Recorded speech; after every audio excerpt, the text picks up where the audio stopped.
we head towards kickoff, two quarterbacks will be on the field today trying to push their team to victory. It's Breeze's Saints going up against Manning's Giants. With that, let's get up to MetLife Stadium in New Jersey as we say hello to Brandon Gaudin and Charles Davis. All right, Larry, EA Sports coverage of the NFL finds us at MetLife Stadium in East Rutherford, New Jersey. Coming up, we've got a good matchup on tap between the New Orleans Saints and the New York Giants.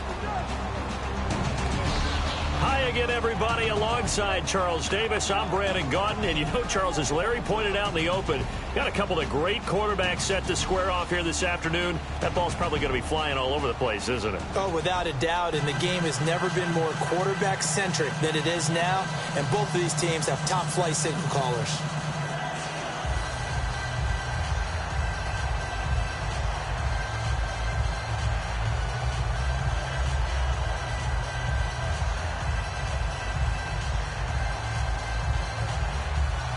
The children will groan. It's the final weekend of summer, but we've got the NFL, and we're underway on EA Sports. Set to return, this is Brandon Cooks. And a good return as he'll be stopped just shy of the 30-yard line.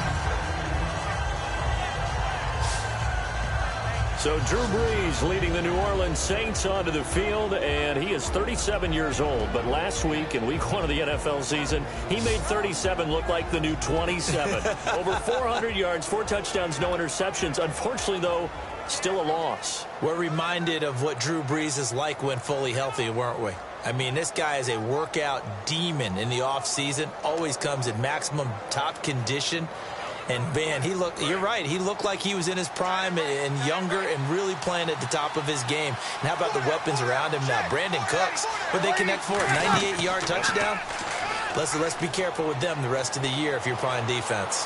Oh, he's going to air it out right away. And it pops free. The collision there jarred the ball loose and brings up second down.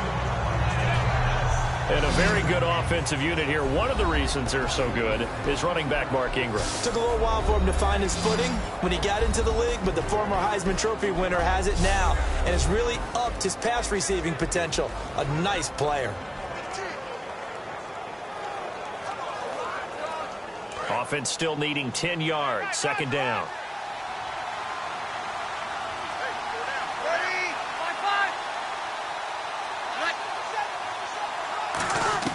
Brees will try again on second down.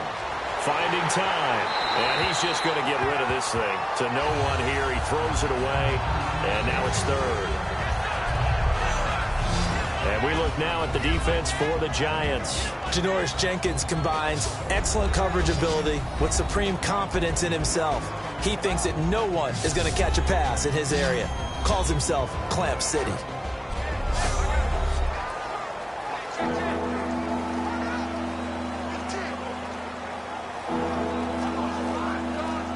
So now an early 3rd and 10 here on their opening drive. And 5 in the secondary now for the Giants on 3rd down. Now Brees on 3rd down. And he's got his man in stride, complete. Give him 2 yards on that play, and that'll bring up 4th down. Partner, I think that completion takes the definition of dink and dunk to a different level, doesn't it? It does, and the defense was right there, kind of played into their hands.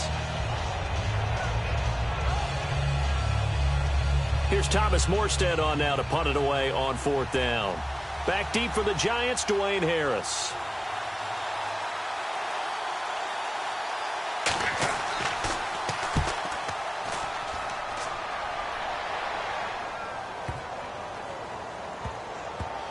And a great job on special teams to down it, as this will be marked out inside the 5-yard line.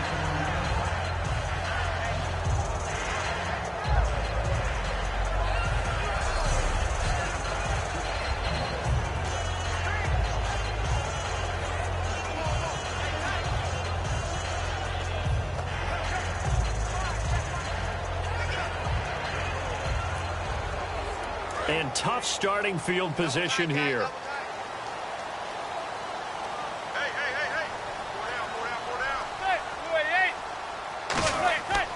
Here's the former 7th-round pick, Rashad Jennings.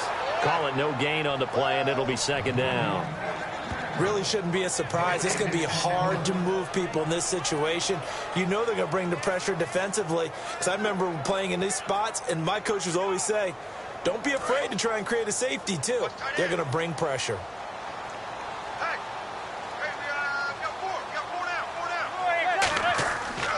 They run again with Jennings. And he'll take this up to about the 7 or 8 yard line. 5 yards on the carry there, and it leaves him with 3rd and about 6 yards to go. And there's a run to be happy with. Good, solid yardage. He'll take that anytime you hand the ball to a back. Let's see what they go to here on 3rd down and 6.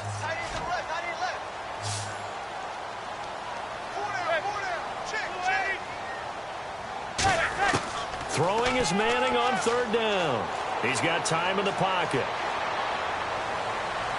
And he's got his man, Donnell. And he'll be out of bounds right at the 35. I know exactly what's going to be said about that play from the defensive perspective. What's that? That's why I tell all you guys we need more than one tackler to the ball. He broke the first tackle. Luckily enough, there were more people there to get him down.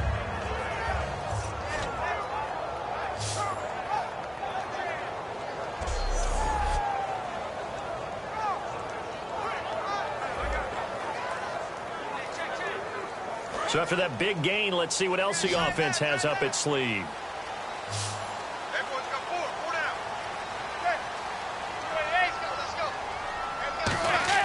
Manning now on 1st down. Over the middle here to Donnell. And he'll be taken down, but not before he gets into enemy territory. You give him 15 more, and it's another 1st down. And there's another completion to the tight end. And let's face it, it is hard to overthrow a 6'6" target. It is indeed. Quarterbacks like their speed guys. They like that huge 6'6" target that they've got in him. They really do. And it reminds me of what one great tight end told me once. He told his quarterback, just make sure you throw it up there. You know, kind of like put up on the top shelf where the kids can't get it.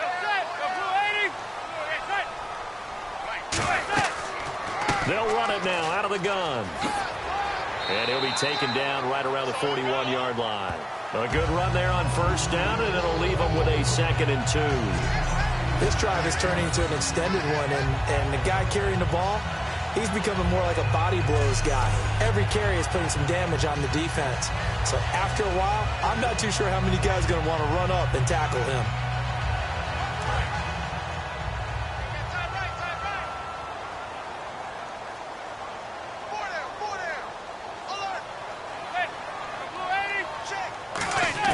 On 2nd down, here's Manning. Over the middle, and it's incomplete.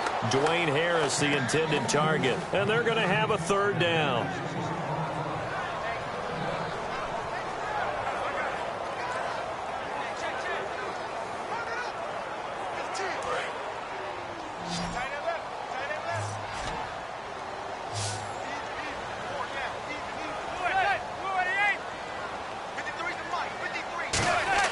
Manning looking to throw on 3rd and 2. He's got time. He's going to air one out.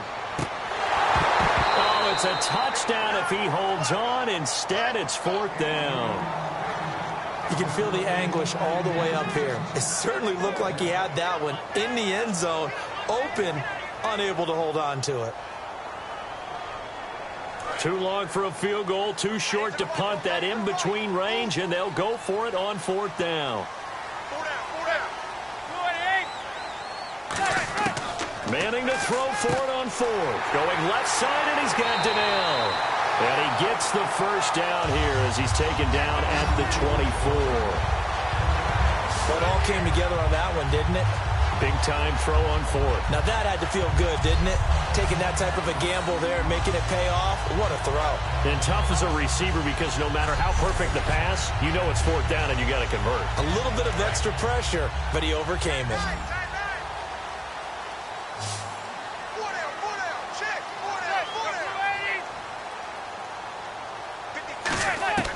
On 1st and 10, here's Manning. And able to get this down inside the 15, either the 13 or 14 before he's out of bounds. If you're running out route, it's likely you end up near the sideline. And what did we just see there? Toe tap. You got it. The benefits of practice. Toe tapping, foot dragging, picking it up, and making sure it was a catch. So they complete the pass, and now they face a second down.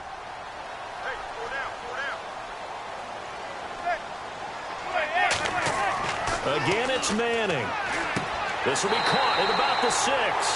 And he'll be brought down this time at the 5-yard line. Partner, it's a lot of fun watching the NFL now, isn't it? Because when the big fella runs routes, it used to be when we were kids, he'd run about 3 different routes, and that was it. Now you can run anything and catch the balls we just saw there. And the offense readies for play number 10 of this series.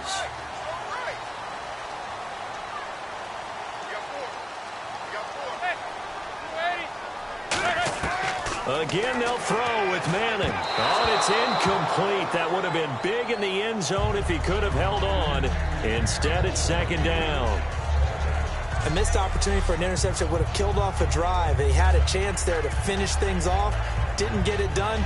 I guess that's why a lot of those guys do not play offense. Well, just play after play after play on this long drive for the offense. Second and goal from the 5. Now it's Jennings.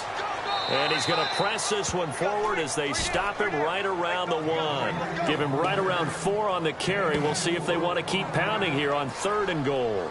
And, Brad, they went to a nickel defense, and that's a surprise this close to the goal line. Because ordinarily you use the back end of the end zone, the sidelines as extra defenders, and you want bigger people on the field to try and help against the run. Manning to throw on 3rd and 1. And this is going to be incomplete. The Pro Bowler Odell Beckham, the intended receiver. And that will bring up an interesting decision here on 4th and goal. On 3rd and 1, I think everyone in the stadium thought they'd try and run the football there, but they tried to surprise the defense and hit something through the air. Instead, it results in an incompletion.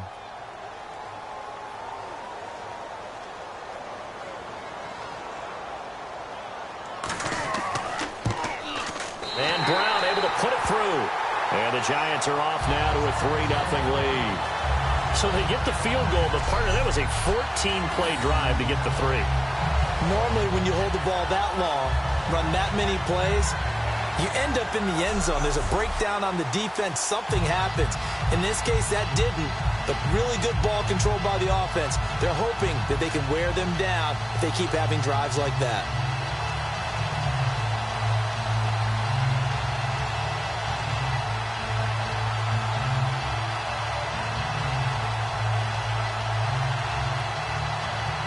Now Brown, after the made field goal, gets set for the kickoff. Here's Cooks on the return. And he'll take this up past the 20 and down at the 22-yard line. Out onto the field comes New Orleans. And the last drive, their first drive, 3 and out. What changes here, if anything? I think it's making sure the guys that you trust the most with the ball, the biggest playmakers you have, that they touch it on this possession to try and get things moving. So get it to the horses. Without a doubt. They're the ones that typically end up in the end zone.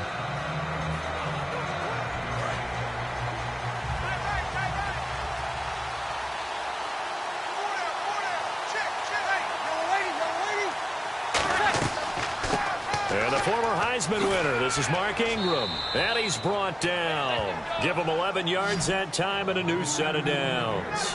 For the ball carrier there, Mark Ingram in his 6th season now with the Saints. Yet to have a 1,000-yard season, but any guy who wins the Heisman Trophy, you know the potential's always there. Yeah, but you're right. Yet to get to 1,000. Had 769 last year in 12 games.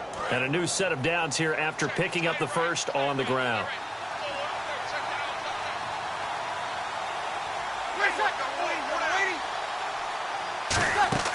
Now a play fake here on first down. Surveying the field. And he just gets rid of it. Throws it away. A wise move there. Looked like nobody open. Now second down. It's a tried and true formula, and I don't think it'll change for as long as we play football. If someone's trying to throw the ball and you can put pressure on them and make it tough, that's only going to help your defense. Yeah, he's since being hurried. He got rid of it before taking the hit, but incomplete. Breeze to Ingram on the draw. And hard running's going to get him over the 40 to the 42. It'll be a pickup of 10 yards. And that'll bring up what looks to be a 3rd and inches. Can't be more than a half a foot.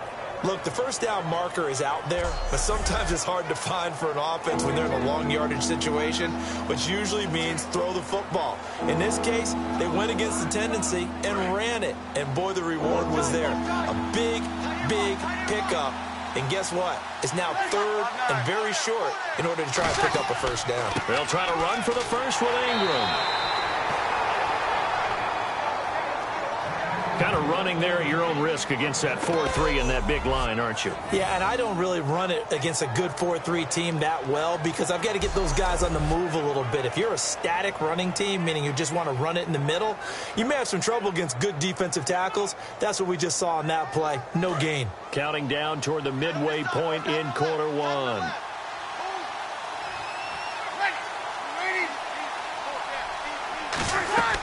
And the first carry for the former Clemson Tiger, C.J. Spiller. And he's brought down. It's a gain of 11 yards that time, and it produces a new set of downs. Absolutely love the run right there. This guy's known for his quickness, but also for his speed. He's able to get to the second level almost before you blink if you give him any type of blocking. Always talk about slot receivers, and they're usually known as quicker than fast. In this case, we've got a guy who's quick and fast, and he used it to great advantage.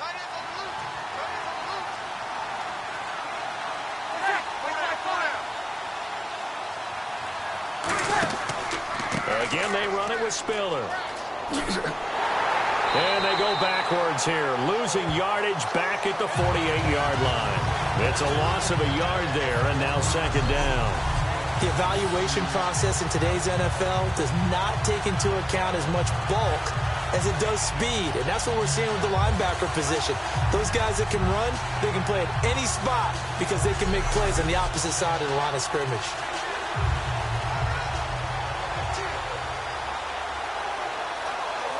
And the offense behind the chains here a touch on 2nd and 11. They'll come out in the pistol.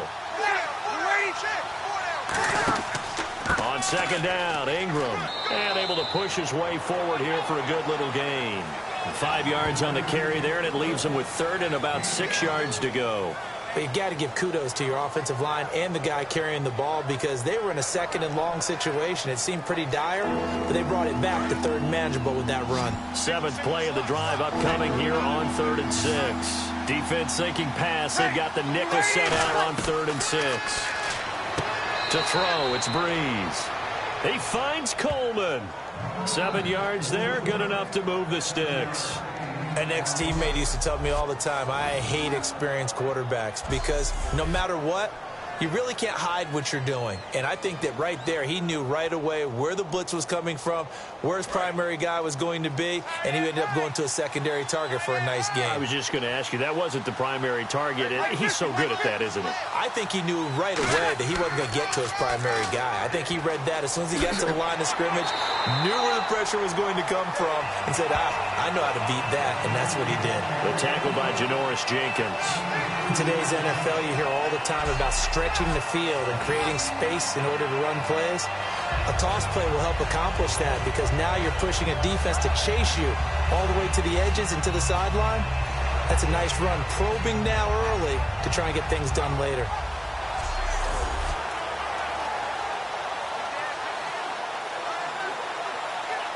And after the play on the ground, that brings up 2nd down here.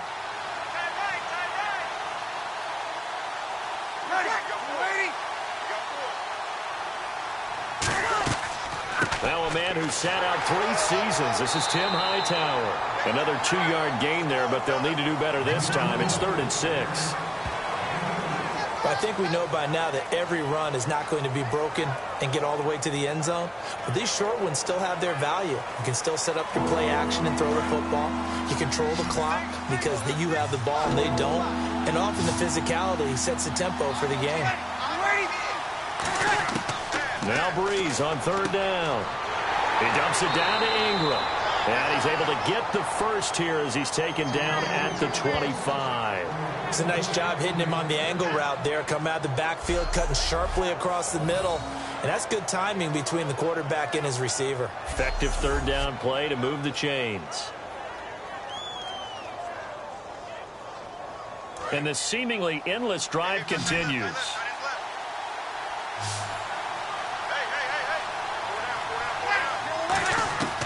Breeze now on first down. He goes underneath to Ingram. And he'll take it into the end zone for the Saints touchdown. Mark Ingram, a 24-yard touchdown. And the Saints have taken the early lead. Getting your back involved, what's the importance there in the passing game? Well, oftentimes you can create mismatches because who's going to cover him? And you get him into space, which is where he likes to operate with the ball in his hands. Oftentimes makes people miss, gets that run after the catch, and off he goes. And into the end zone. Kai Forbath on for the extra point. Oh, they get to the football. It's blocked. This is good. And nothing but green grass here, middle of the field. He's at the 40. 20, 10, 5, and all the way into the end zone, and that's 2 points.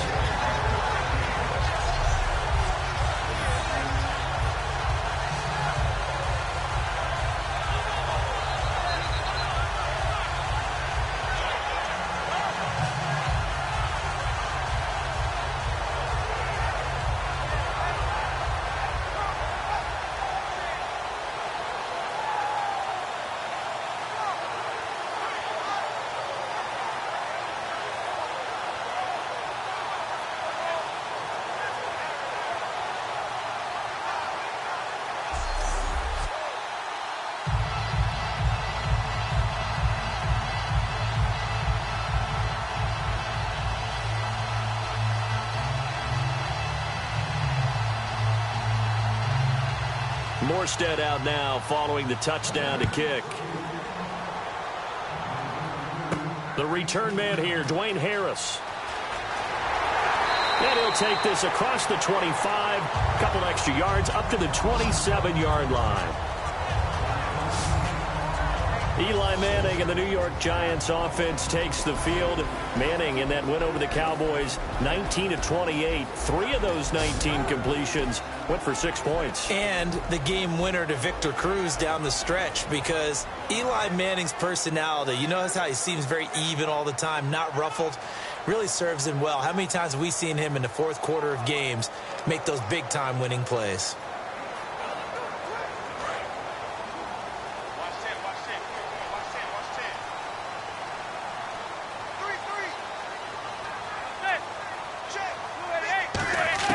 Manning now on first down.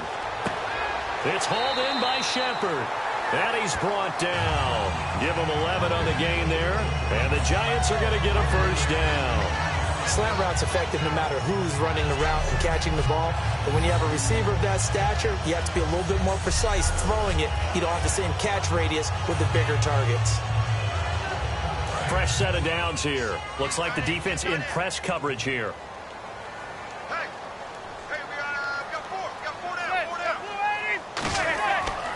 This is Jennings.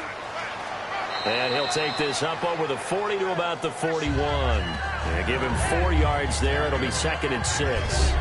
And a lot of the weight of this offense falls on the shoulders of the running back. That's because the offense knows if they give him any openings, any opportunities, he can turn it into a big play at any time.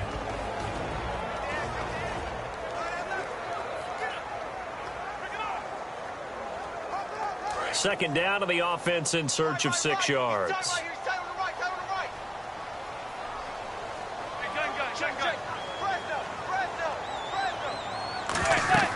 They stay on the ground. Again, it's Jennings.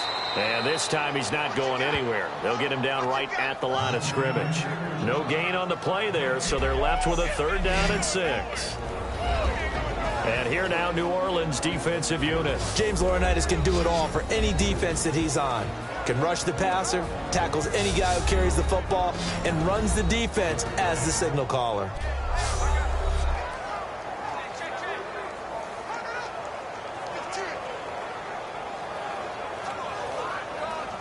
And the offense facing a 3rd and 6. Beckham, the lone receiver right. Throwing is Manning on 3rd down. It's caught. Shepard. And he will have the first down as he's brought down up near midfield. I feel like Eli Manning has just gone from downfield bomber to a guy who can complete everything. He can hit him underneath now, yeah, can't he? we just saw that there with that pass completion. The maturity of a veteran taken with the defense will give him. And the offense lining up 1st and 10. They'll send Beckham alone to the left side.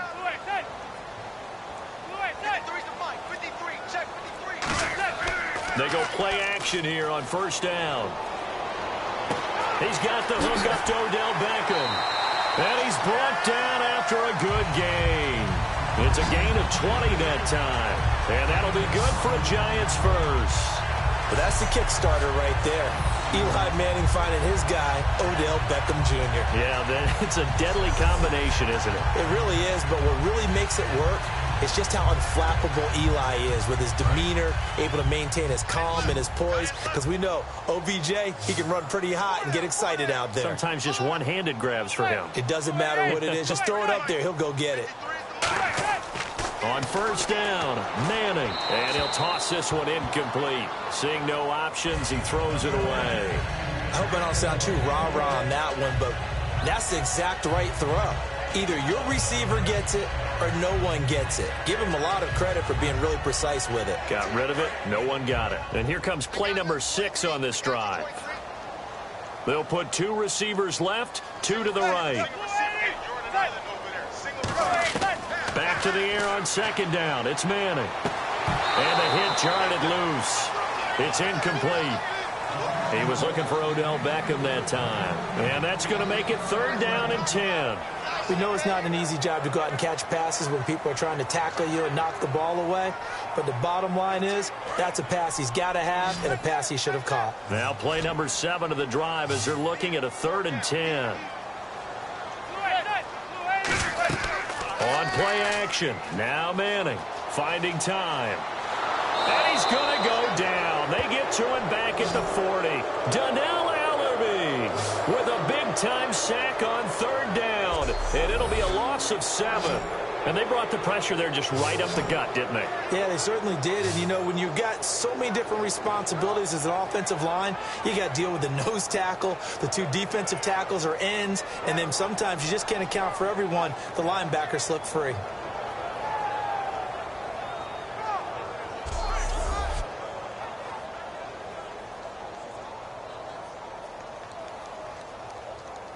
On now is Brad Wing to kick it away for the Giants. Back deep here, Marcus Murphy. At the end of 1, it's a tight game here early. Back to MetLife Stadium in just a moment.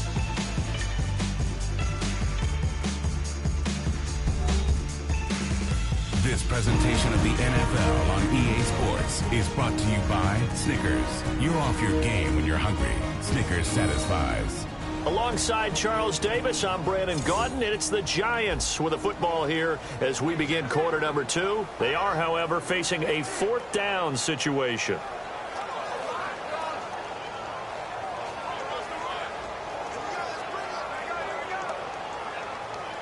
On 4th down, the Giants call on Brad Wing to punt it away.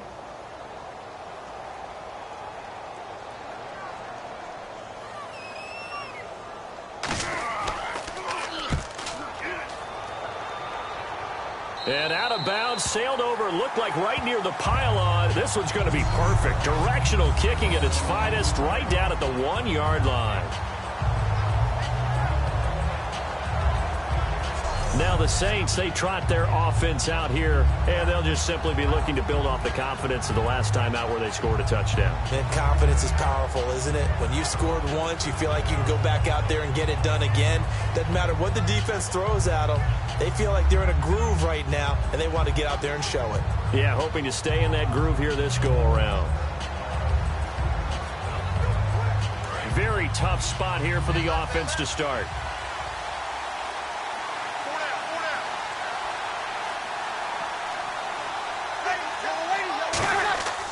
The drive starts here with a carry by Ingram. And not much there as he gets it up to about the 5-yard line. Call it a gain of 4 on first, and that'll make it second down. And give him a lot of credit there, but even more credit to the guys up front. In that situation, you know it's going to be a stacked defensive front. And to be able to gain that much yardage, that's a big win for the guys on offense. Yeah, they were just about standing on their own goal line, so to get a few yards there, a great start. Now we'll see what second down brings. To throw is Breeze. Caught by Snead over the middle. It's a 7-yard gain there, and it's good enough to move the chains. I don't care how cold your heart is, you love stories of perseverance, don't you? And I don't mean you, partner. I'm not talking about you specifically. Say I have a cold heart? No. Let me rephrase that. I don't care how cold my heart is. I love it. Willie Snead, all right? This kid came out of Ball State, doesn't make it initially, and finds his way to the New Orleans Saints. What a debut in 2016. 9 catches, 172 yards, and a touchdown. Well-schooled by his father, a high school football coach. You said he's from Ball State. You know what town that's in Indiana? That is in Muncie, Indiana, baby. Good. And defensively, they were in zone coverage there. Do you have to be a little careful? You're losing playing against a good quarterback like he is to not play too much zone? Yeah, you have to be careful about how much time you're giving up. I think it's a good point you just brought up. So maybe if you still want to play zone, you go to a zone blitz scheme. And you can drop anyone out of your defensive front. Defensive end, defensive tackle. It doesn't matter. You just exchange someone to bring more pressure towards the quarterback and still try and cover downfield. A gain of 3, second down. I do know from experience that when you slow down someone's running game, you're now doing the dictating on defense. And guess what?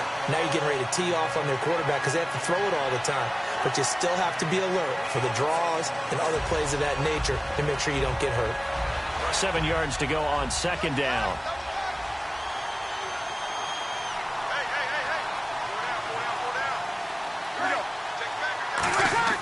Ingram again.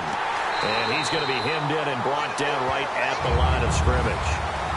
Officially no gain on the play, and they're left with a 3rd and 8. And a couple of big boys up front defensively, and in that 4-3, those D tackles so vital.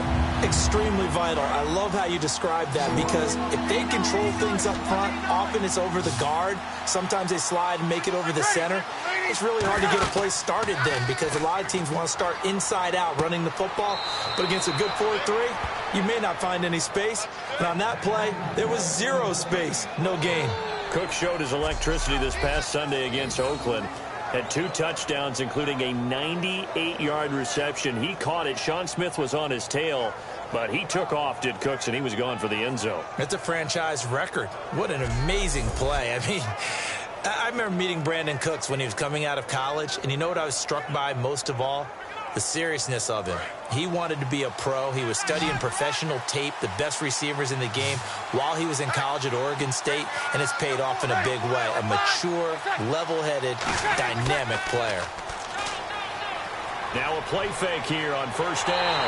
And no escaping this time as he'll go down. They got him for a sack. Now that was a passer's nightmare. The front door totally shut down by the defense, so he kept going backwards, hoping to find another avenue of escape. It didn't exist.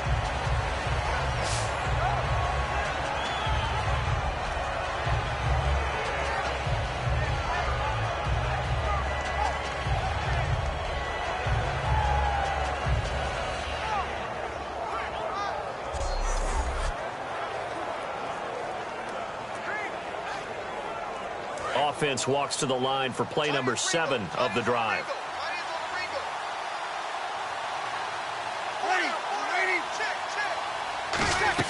Now Breeze throwing on second down.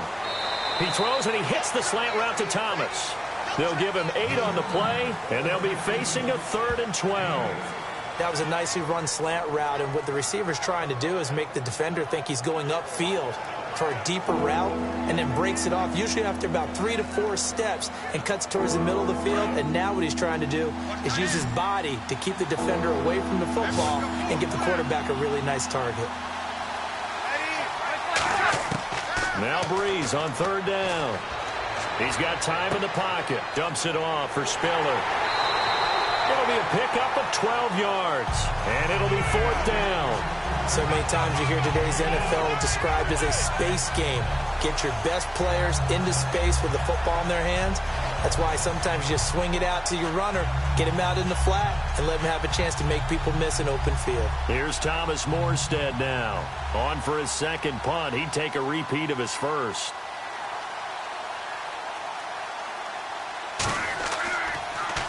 He gets this one away, and boy, it's another boomer. And a bit of a mistake there. This is well into the end zone for a touchback. Giants offense coming back onto the field, and for them, what a nice victory in Dallas to open the season. They've opened for the last 5 years against the Cowboys. This is the first time in that span, though, that they've beaten them. And Eli Manning gave Ben McAdoo, his head coach, the game ball. And you mentioned first, right, that first victory for the Giants over the Cowboys in an opener. How about first game for Ben McAdoo, the head coach of the Giants? First win, first game ball. First of everything for Ben McAdoo, but he hopes it's not going to be the last.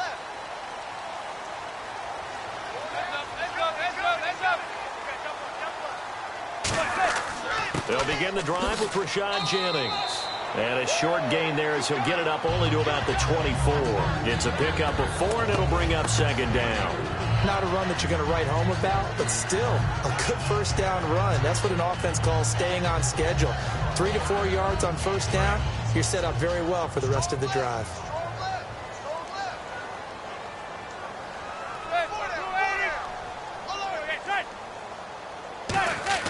Manning to throw on second down. Over the middle here to Donnell. And he'll be brought down right at the 30 here. It'll be a gain of 6, and they'll be faced with a 3rd and inches. I know the halftime's approaching, but I don't think he's going to want to take a break. That's his 5th catch. Yeah, they've really been targeting the tight end. So here we go, a 3rd down after the second down pass completion.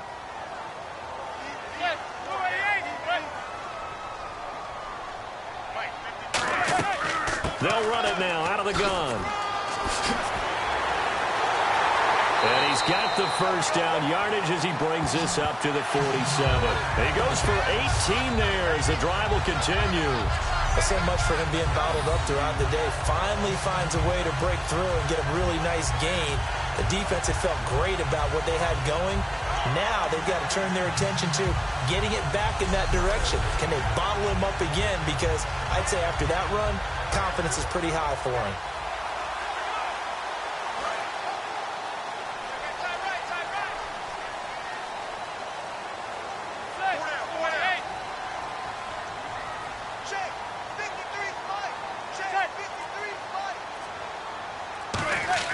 They go play action here on first down. Hitting Donnell here, the tight end right side. And he's brought down. It's a pickup of 16 there, and it'll lead to a new set of downs. Well, coaches always talk about finding balance on offense. I don't think you get much more balance than this. Big-time run, big-time pass. A 1-2 combination. Looked pretty good. How about that? Let's see if they can continue to take that kind of a punch, though.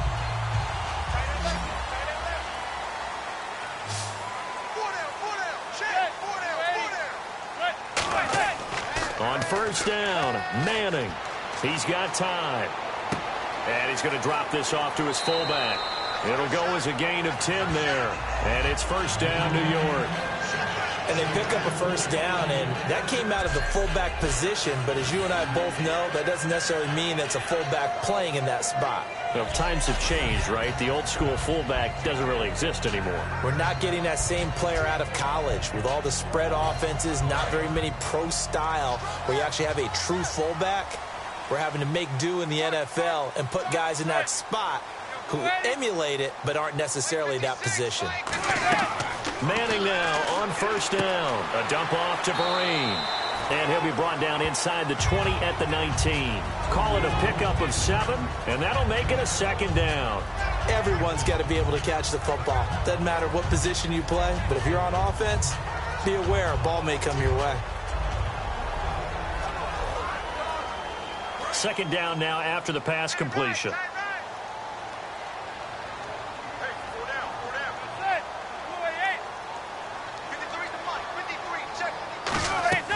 Now a first carry here for Shane Vereen.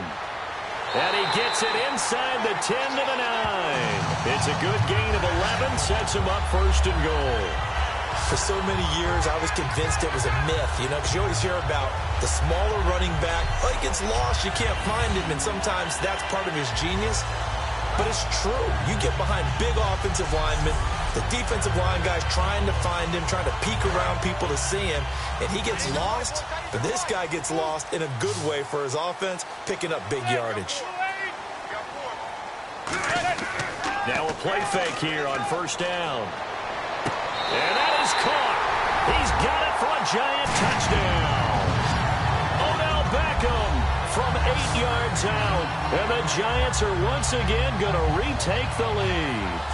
Oh, such great concentration. They're going right up against the side of the end zone, but able to get the feet in bounds. There's so many things that go into that catch, and you just mentioned the concentration, being able to catch the football, get your feet down in bounds, hang on to it all the way through the process of the catch.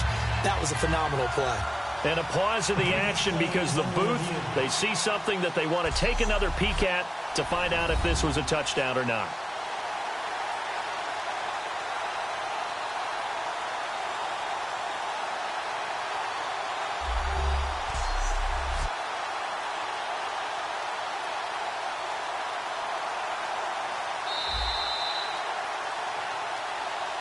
After review of the play, the ruling on the field stands. They had to go to the monitor, get an extra look. That's what the technology is for, and this touchdown will count. Josh Brown now for the point after.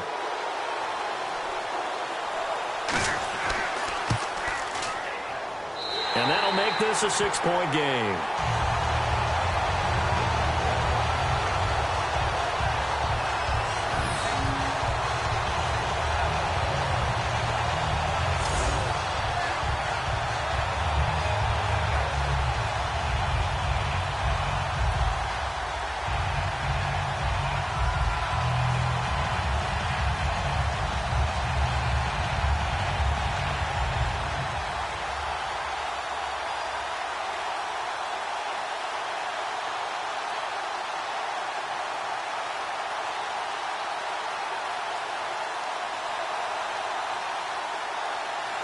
Brown now to kick it away after the touchdown. On the return, here's Marcus Murphy. And a nice job there as he gets this one up just shy of the 35-yard line at the 34. We get a look now at the Giants' defense as they file into position. They're just hoping for more of the same. Last time they forced the punt that led to a score. They flipped the field, essentially, and that's what you want to do as a defense. Make sure that you put your offense in a great position to run their offense and put the ball in the end zone. That's exactly what they accomplished. And they accomplished that last time. What will they accomplish this go-around?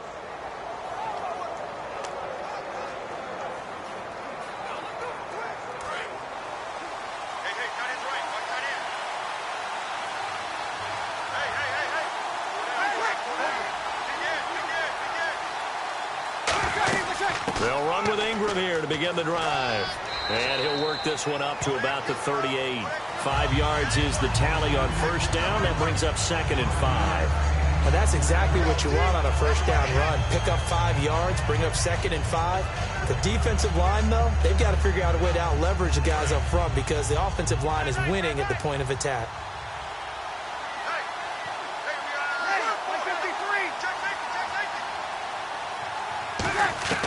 Breeze to throw on 2nd down. And that's incomplete. Kobe Fleener, the tight end, his intended target. And they're going to face a 3rd down. Normally, he's pretty reliable. Usually catches what's thrown to him. On that play, he simply dropped it.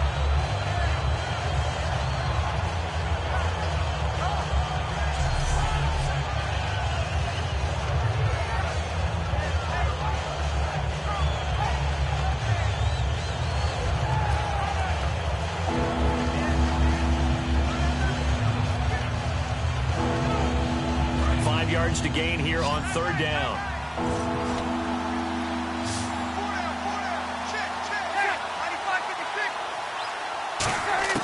From the gun on 3rd down, Breeze. Got a man and he hits him in stride. And he's got the first down yardage there as he takes it just across midfield. And there's a nice completion to Kobe Fleener, and no one can be happier than Drew Brees. Yeah, he had Jimmy Graham for all those years, Ben Watson last year, and now coming south from Indianapolis, Fleener.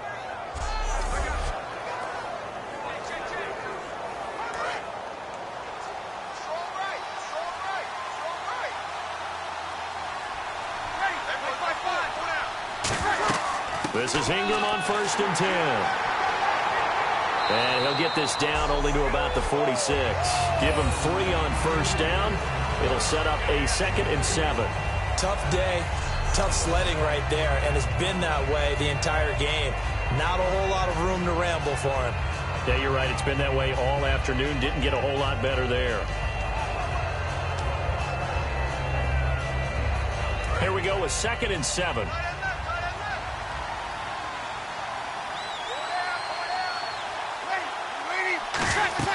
A 10th carry here for Mark Ingram. And he's going to be met at about the 43. Still about 3 yards shy of a first as the 4-yard pickup brings it to 3rd down. When you find that kind of yardage, you couldn't be more confident as a ball carrier. And guess what? You're going to go back and tell your offensive coordinator, I'd like to keep carrying it, thank you. 3 yards left to grab here on 3rd down.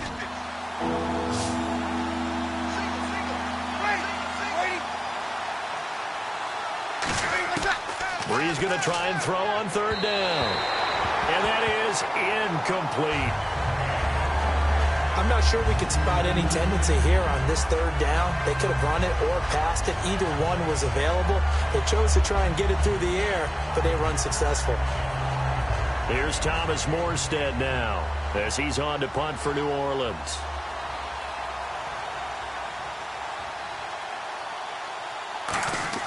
And how about this, a fake?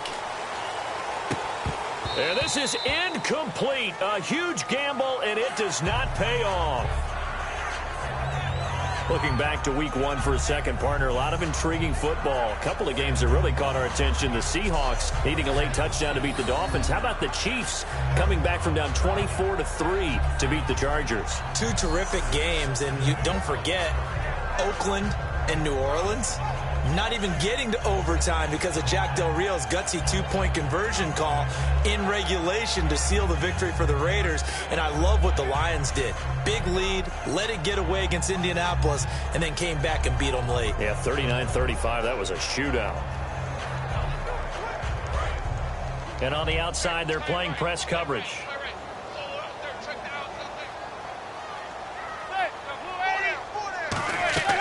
They begin the drive with Jennings on the ground. And he'll be taken down, but not before he gets into enemy territory. It's a 10-yard pickup, and it moves the chains. I thought guys that were over 30 weren't supposed to run the football this well in the National Football League. How about that veteran leadership? A big-time run combined with some nice blocking by his offensive line, showing that the ins and outs of being a veteran still has his place in this league. His odometer is not totally turned over yet.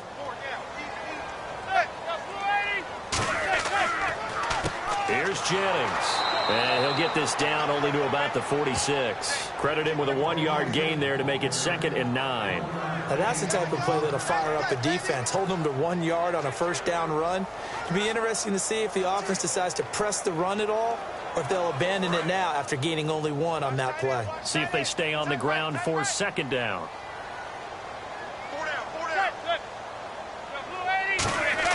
Now Manning throwing on 2nd down. Surveying the field. Going left side, and he's got Donnell. Give him 6 on the play, and that'll make it 3rd down. Coaches always harp on the quarterback reading the defense and getting it to the open man. That's good recognition there. And how about what he did after the catch? Yeah, hit your tight end. Let him get some rack. Yeah, when he gets moving, not many guys want to come over and put a hit on him, do they?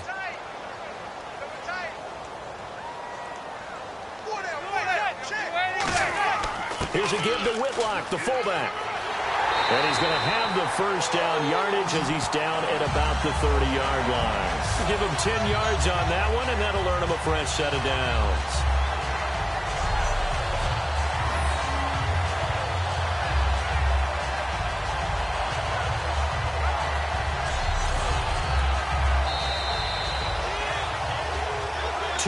minutes to go here in the first half. We're back to East Rutherford, but first this timeout.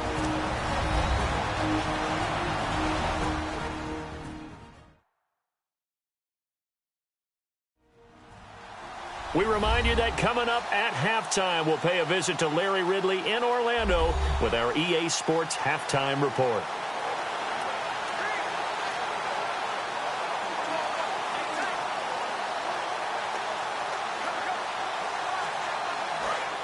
Looking to jam the receivers at the line here. Press coverage look defensively. They come out 5 wide, 3 of them to the right side.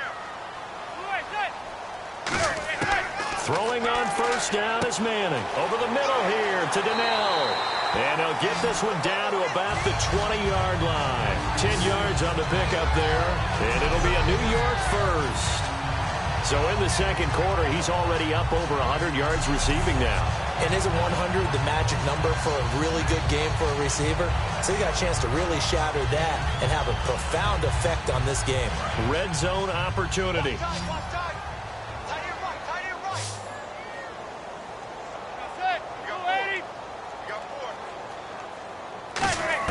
Into the red zone now. Manning. Oh, there's that man again. It's complete. And he'll get him inside the 15 down to the 14-yard line. Completion was given up, but that's why you play zone defense, so that you can have people around the ball when it's caught, and you don't give up much run after the catch.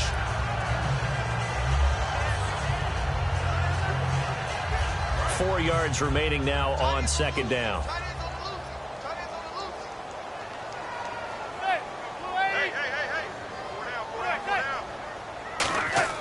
On second down, here's Manning. And did he get the feet down? Yes, touchdown. Sterling Shepard from 13 yards out. And the Giants are able to grow their lead. And that'll give them a 2-score lead here, but I'm looking ahead. They just want to hold it for the final moments here in the second quarter. They don't want to give up anything on the other side. No, not at all, because if they don't, it almost had the feel of an imposing their will score. And right now, they want to make sure they keep that and carry it into the second half. And there's going to be a stoppage here. The booth wants to take another look at this potential touchdown.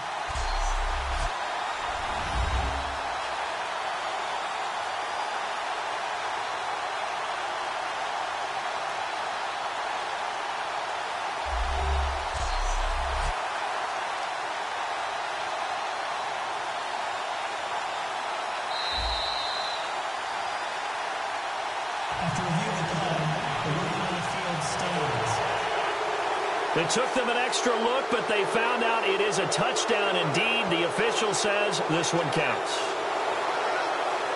Now Brown to add on the extra point. And the lead is now 13.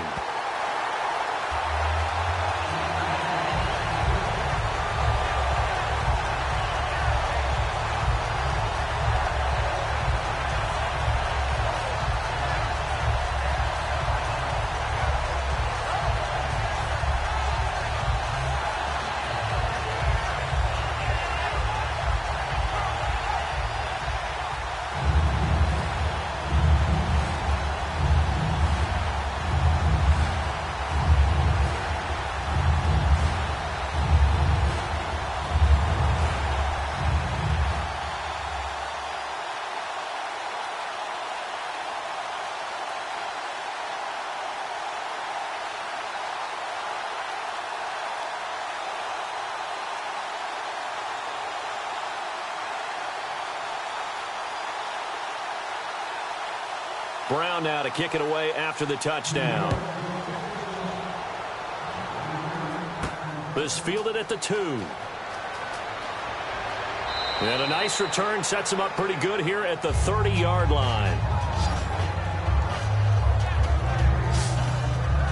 Drew Brees getting ready to go again on offense. Been a decent start for him here in this first half, but they're losing. And I think as the captain of the offense, you probably always feel like you need to do more in that situation.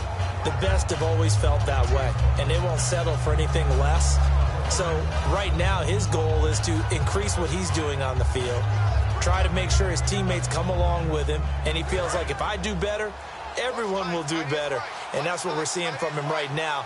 Got to have a little extra determination. Yeah, a little extra determination. He has thrown the touchdown pass. No interceptions for him personally to this point. To throw is Breeze.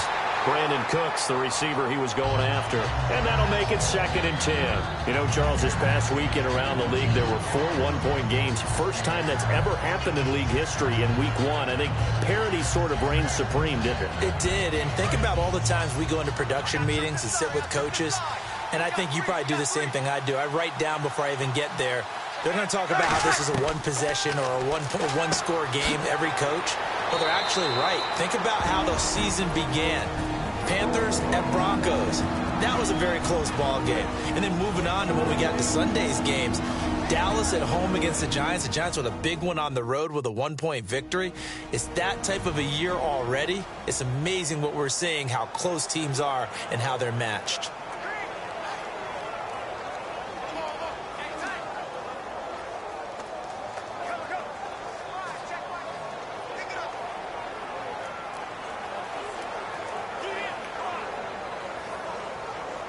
Short of the sticks after that completion, and now it's 3rd down for this offense.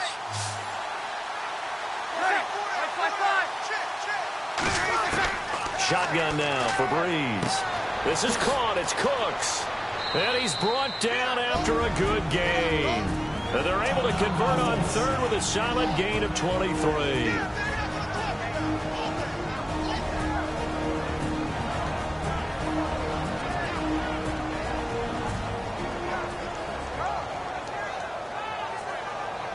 So we're back in the offense getting set following the call of that timeout.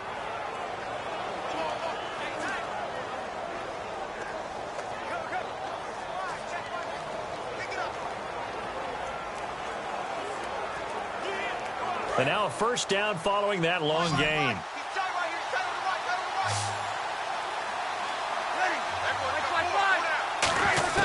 Breeze now on 1st down. Finding time. Pass incomplete. He was looking for Mark Ingram there. And that'll make it 2nd and 10.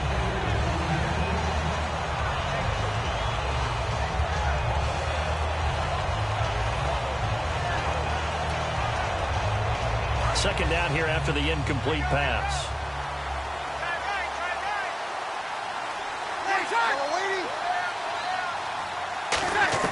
Breeze again here on 2nd and 10. And seeing nowhere to throw, he chucks this one away from harm. Incomplete. Now it's 3rd down.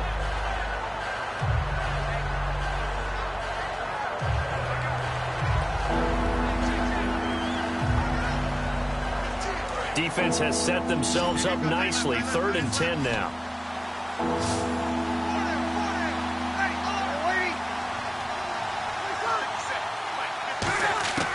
Now Breeze on 3rd down. And that will be incomplete as well.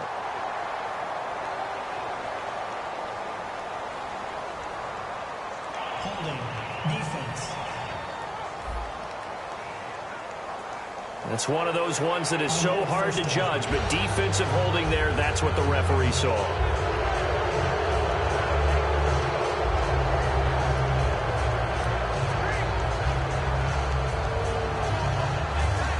So the offense has it 1st and 10.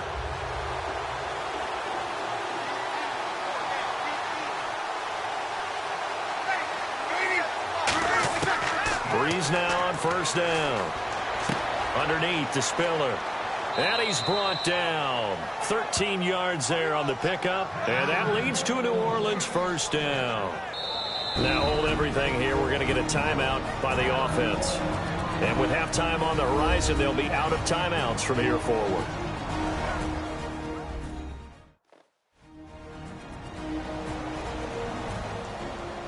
So the offense takes the timeout, and they are back out and ready to rock.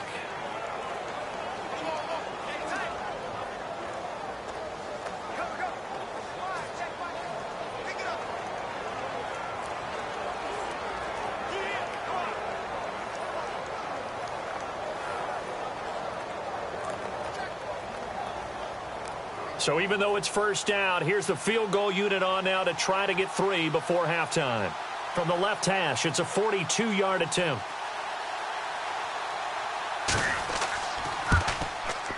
And Forbath will put this one through, and high fives for that one as that drive ends in 3.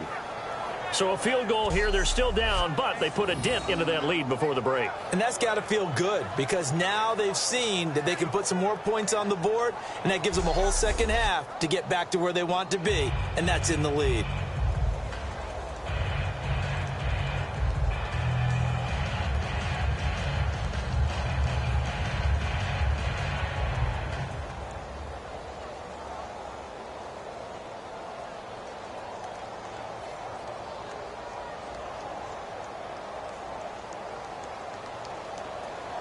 Morstead, the punter, out to kick it off.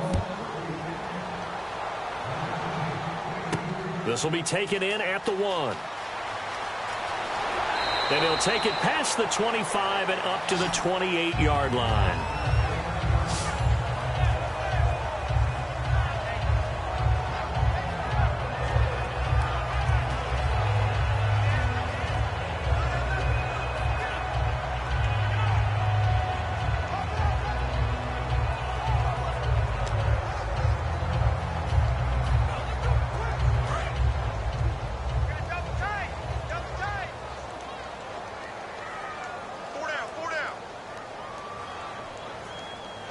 And with time running down, they go down to a knee.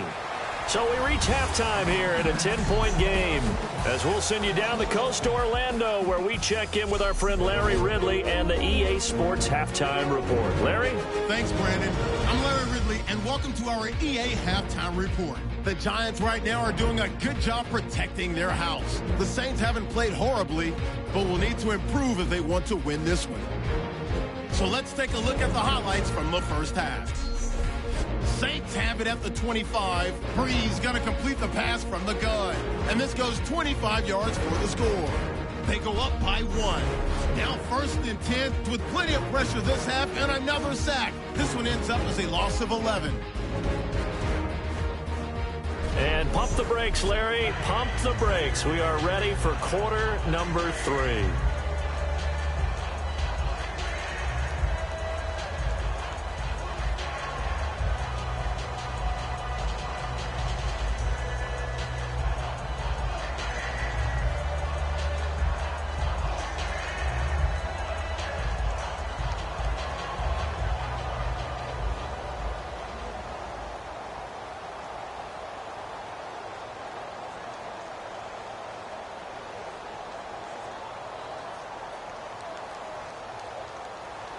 Morstead, the punter, out to kick it off. This fielded at the 2. So quick on the spin. He's spinning, man. And he'll make it across the 20 as his guys will set up shop at the 23-yard line. And New York set to take the field. They built a good first half lead. Now they have a chance to add on to it. And what I'm thinking is that the offensive staff spent the entire halftime just working with them on, here's what we think they're going to do to attack us in the second half. Nice first half that we've had, guys, but be prepared for some change-ups. We're going to see them when we kick it off in the second half. See how they handle any adjustments that might be made defensively.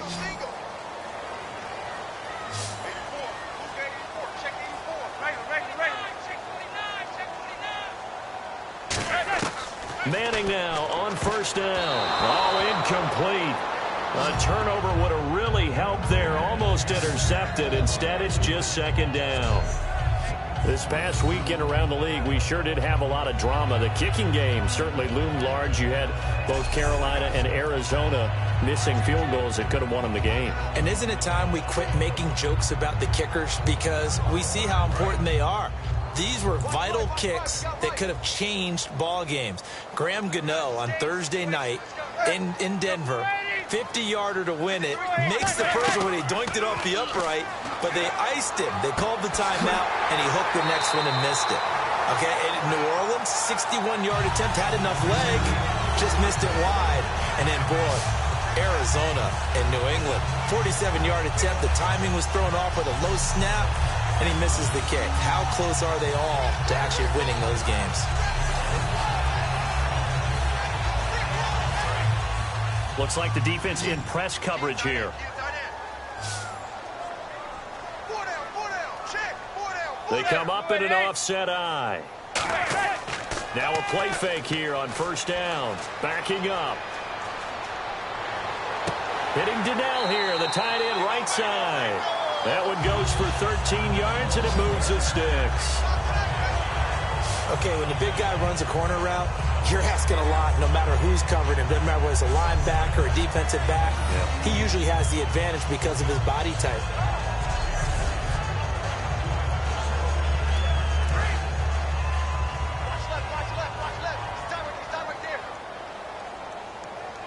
They come out here in the eye. Jennings. And he'll fight forward maybe to the line of scrimmage, but that's all. Just a yard on the first down carry, so it's 2nd and 9. Partner, we know today's NFL is really built around the guy throwing the football. But these short runs, they still pay dividends because they can take their toll on a defense, and they can add up as the game goes along. You control the clock, you control the ball, and that way you often control the game. On 2nd down, here's Manning. It's complete. The tight end, Donnell. And he'll get it down here to the 43. It's a gain of 6 on the play, and that'll bring up a 3rd down.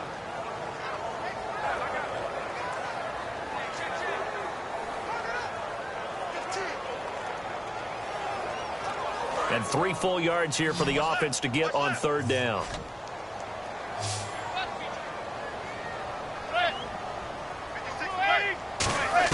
Manning going to try and throw on 3rd down. It's caught. Shepard. And he gets it down a yard or 2 shy of the 30 before he's out of bounds.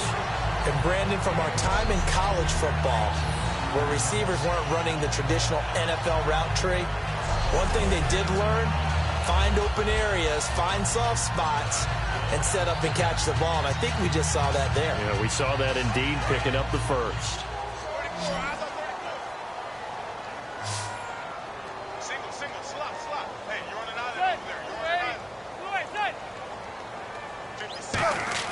They go play action here on 1st down. Wide open receiver complete. They'll get 19 yards there. And that leads to a New York 1st down. And when an offense is doing a nice job selling the play action pass, a lot of responsibility shifts to the linebackers. They're the ones that have to determine run or pass and get to the proper places on the field. So here we go, 1st and 10 now.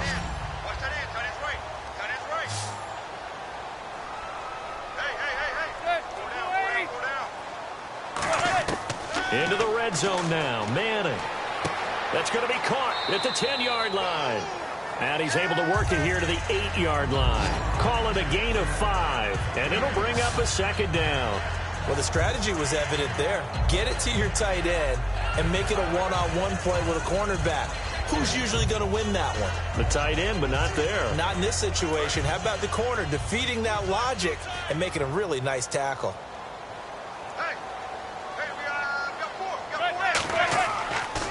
And they'll run it here. And he will take it on in for a giant touchdown. Rashad Jennings taking it in from 7 yards away. And the Giants add on to their lead. And they drew up the counter there. It worked. They're glad they drew up the counter. And a lot of times what you're trying to do is just simply get the defense moving in one direction. It doesn't take much. Even one step's enough. Get them going in one direction and then cut back against the grain and let your running back finish it off and get the work done. Brown on now for the extra point.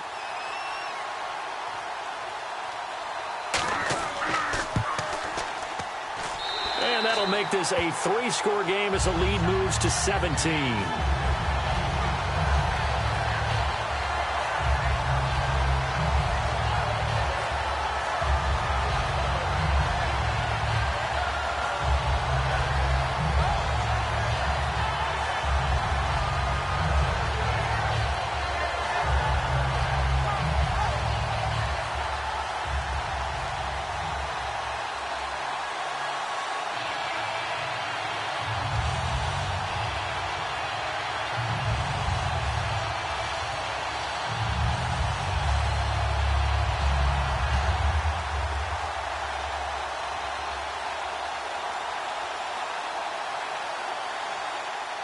Brown now to kick it away after the touchdown. Now it's Murphy. So he shifts past him. And he'll get across the 20 before he's brought down at about the 23-yard line.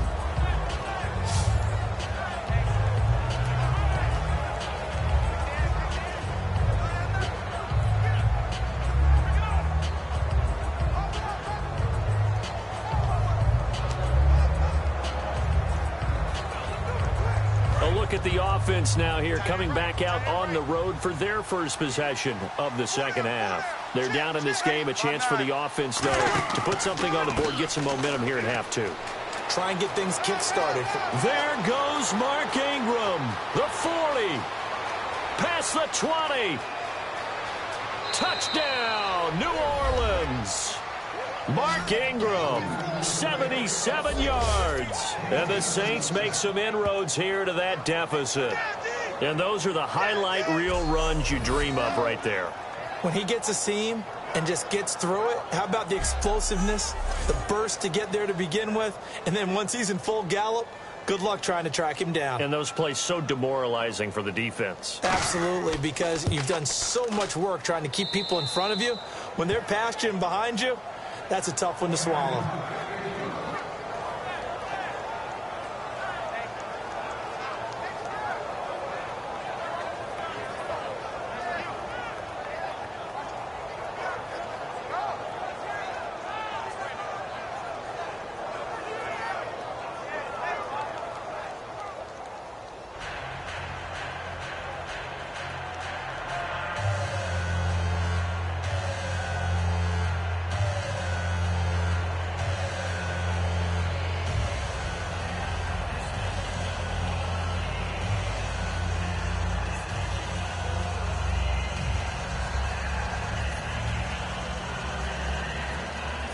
Morstead out now following the touchdown to kick. This is taken at the 3. Oh, a nifty juke there. Not much fun for a guy trying to tackle him. And a nice job there as he gets this one up just shy of the 35-yard line at the 34. Eli Manning and company getting set here as they head back onto the field. And the passing game, I mean, look at the numbers. It's fallen off. When a team is struggling, sometimes you look at the quarterback. When the quarterback starts to struggle, who goes over and picks him up? Yeah, that's always a big one, isn't it? Usually, there's a quarterback whisperer somewhere. And what I mean by that is, whether it's an assistant coach, whether it's one of his best friends on the team, someone that can get in his ear, get with him and say, all right, my man, what do you need? What's going on here? So there's one person he can lean on. He's going to have to lean on that guy right now. And he showed off the athletic juke. Good little gain there. Not a whole lot of real estate, but a nice carry. In recent years, the slot receivers really gained stature in the NFL because they could do so many things. Yes, they can line up wide like your normal wide receiver, but to have that kind of courage and toughness to run routes in the middle of the field and become dependable targets for their quarterbacks and move the sticks, those guys are worth their weight in gold. Completed pass play. Now let's see if they go back to the air or to the ground. They'll send Beckham alone to the left side. Manning to throw on second down. Incomplete. Well, the numbers have been good in the passing game and certainly a big reason why they have the lead. But now here, third quarter, maybe go to the run game a little more? Yeah, perhaps. I mean, after that incompletion, a little credit to the defense for shutting them down on that play. Maybe you try and run the football a little bit more in this spot. But they have to feel good about how they've been throwing it overall. The Saints with an extra defensive back here on third on the field. Could they blitz? He's got time in the pocket. And incomplete. He had nowhere to throw, so he just tossed it away. But that brings up fourth. And nobody was open downfield there. Looked like a pretty clear throwaway. Yeah, definitely was that. I'm wondering why there wasn't intentional grounding. I know they're saying there's a receiver there in the area. Those darn quarterbacks, they get away with everything. Spoken like a true defensive back, Mr. Davis. Did that come out? It did. Okay.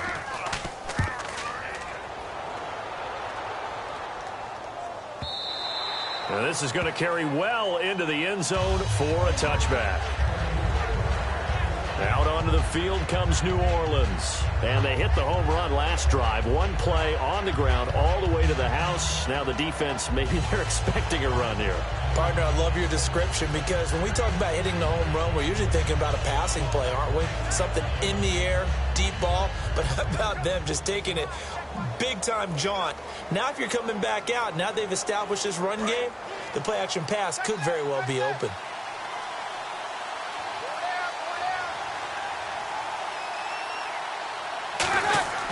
Breeze gives it up to Ingram. And for one of the few times here today, this run's not going to go anywhere.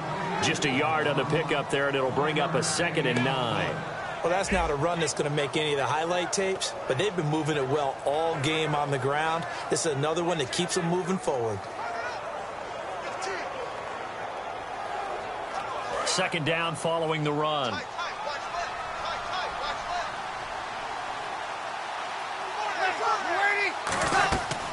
They'll run it now out of the gun. And he's swallowed up right near the line of scrimmage. No gain on the play there, so that doesn't help. Now they're looking up at a 3rd and 9 situation. While there is no gain on that run, we do know coaches whose identity is rooted in taking it almost to the limit and then changing things up on you down the stretch. I think we're getting really close to that point in time, though, where the identity may have to go out the window, and they've got to go a little bit faster in order to try and win the game. To throw is Breeze. And he'll just toss it away. So he throws it away, and that brings up 4th down.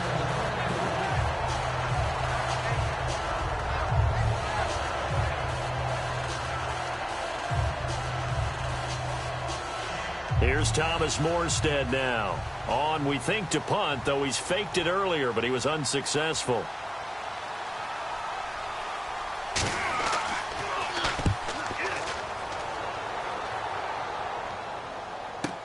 Harris now to return. Give him 11 yards that time on the return. And it'll be Giant football 1st and 10. New York set to take the field. They're out in front. Last time they had to punt it away. We'll see if they can add to their lead now. They don't want to go out and punt it away again. This team now wants to get a cushion, put people away. They want to run their offense and have it end up in the end zone.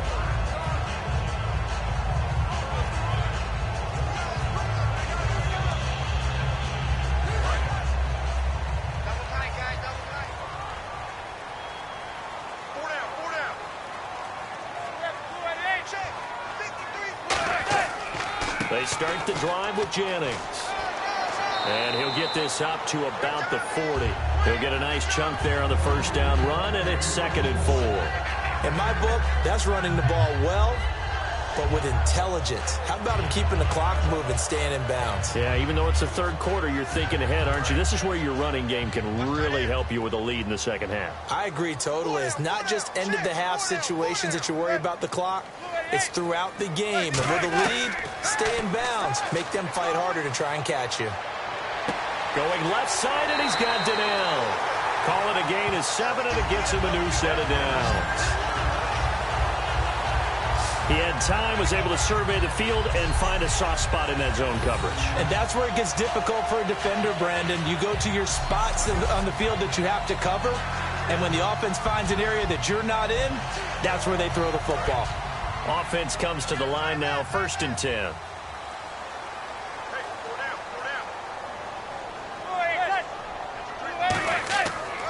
They'll give it to him right up the gut. And he might have got this across midfield, not by much. They'll mark it down at the 49. They give him 4 yards there. It'll be 2nd and 6. On any running play that's called, they're always hoping that it's going to break big and go the distance. But when you get a nice gain like that, you're able to do so many things anyway. You can come back and run essentially the same play again, continue to move the ball on the ground, or you can decide to throw the ball now because usually you have the defense back on its heels. On the run, here's Vereen. And he's going to be stopped up at about the 47-yard line. 2 yards the gain there, and now they're left with a 3rd and about 4 for a first. Well, so many times we look at a short run and we praise the offense for trying to set the tempo and establish things, but the defensive guys, hey, they just won the battle there. It wasn't a big run given up. They don't always have to absorb the body blows. Sometimes they dish them out themselves. From the gun on 3rd down, Manning. And he's got his man, Donnell. And he gets it to the 32. Good enough for a first down. And the Giants' all-time leader in passing yards and completions and touchdowns. Just another connection. No doubt about it. That's the Eli Manning we know. Pushing the ball downfield and with proficiency.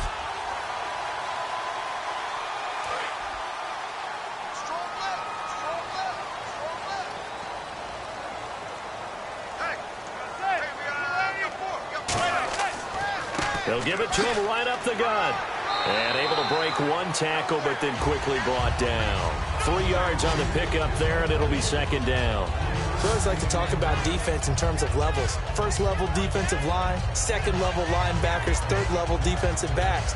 On that run, that was what we call a first level run, and it was stopped by a second level player.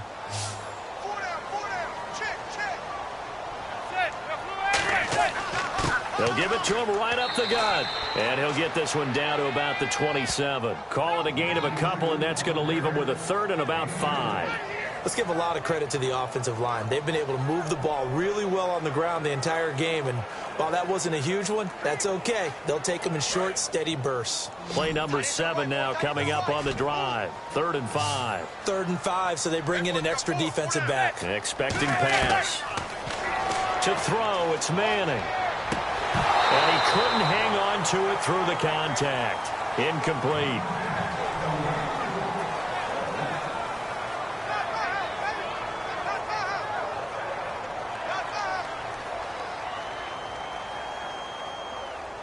So out comes a field goal team now for the second time here today. He hit his first one, this from 44 yards out now. And the 13-year man puts it through, and that will stretch the lead up to 13. So the scoring drive encompasses 9 plays, but the net gain, 3 points. And you're going to have drives like that in this league. Sometimes you just got to take the 3 and move on. Always better than nothing.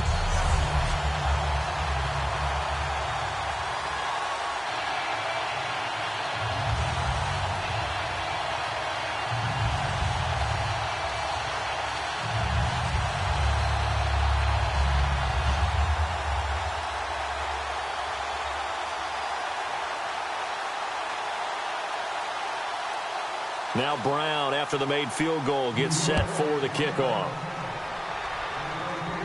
This one fielded at the 5. And he'll take this across the 25, couple extra yards up to the 27-yard line.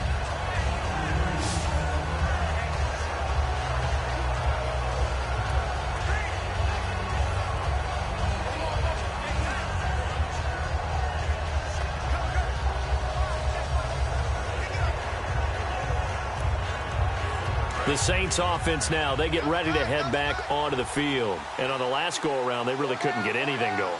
They had to punt from deep inside their own territory, which means you're going to lose the field position battle as a general rule. What they're looking for now is a little more consistency, move the ball at least a few times on offense, get a couple of first downs, and hopefully flip the field. And just something to build off of. That's what they're looking for here. Well, partner, they've been running it well the entire game, and the big guys up front, they're a huge reason why. And now they're reaping the benefits as they continue to open up big holes and gain nice yardage.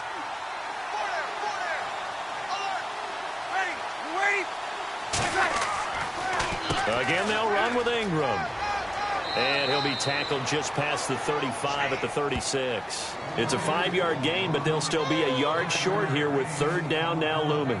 Frustrating for a defense, energizing for an offense. Finding a way to create that type of yardage in your running game, that'll make the guys carrying the ball very, very happy. 3rd down now following the run.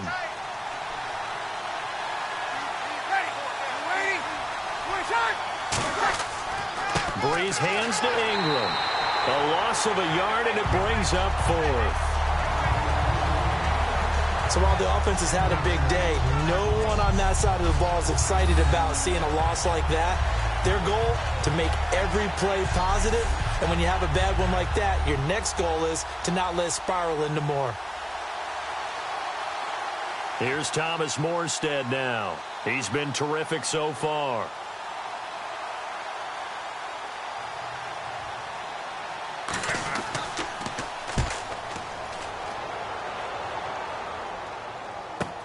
This is Harris. Oh, nice move. 6-yard return after a punt of 48. And the offense will come back onto the field for the 1st and 10.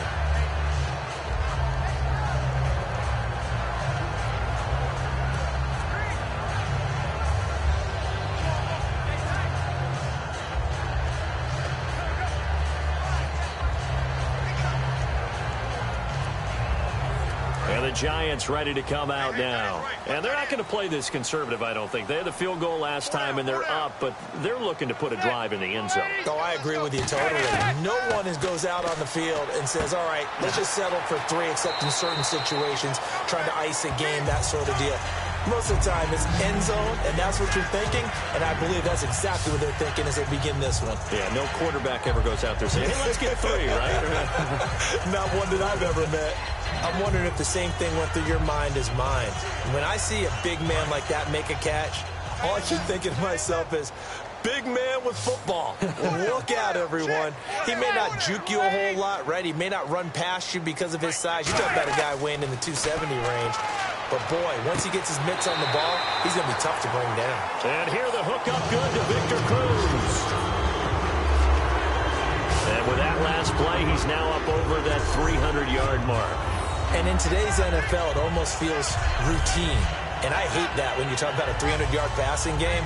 To me, 300 yards still signifies excellence, and he's achieved that in this performance.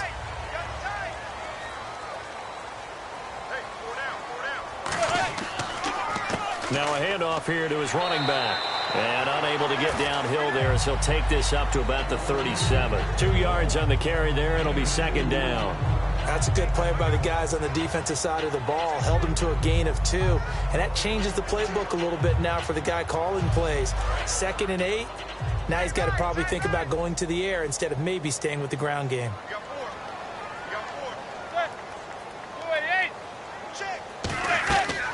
They'll run it now out of the gun. Looking for an opening, not much there. He'll get it to the 39. 2 yards on the carry there, and it's going to lead him to 3rd down. The best defensive linemen, they play with great leverage so they can get low and not get bowled over by offensive linemen. They have excellent hands. They can throw people off on a play. We just saw a great example of a really good run stop by a guy playing the defensive tackle position. Throwing is Manning on 3rd down. He's got time. And incomplete. He had nowhere to throw, so he just tossed it away. But that brings up 4th.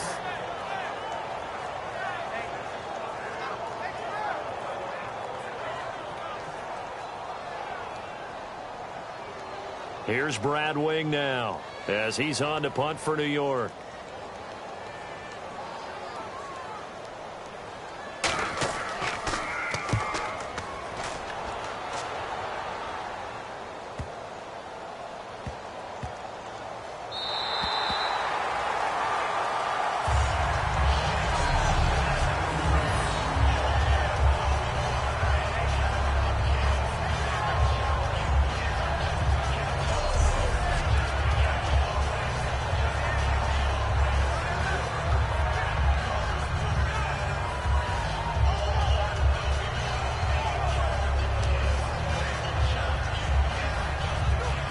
Out onto the field comes New Orleans. And they're coming off a 3-and-out, my friend. I think they've got to look at that play sheet and go to a spot that they haven't gone before.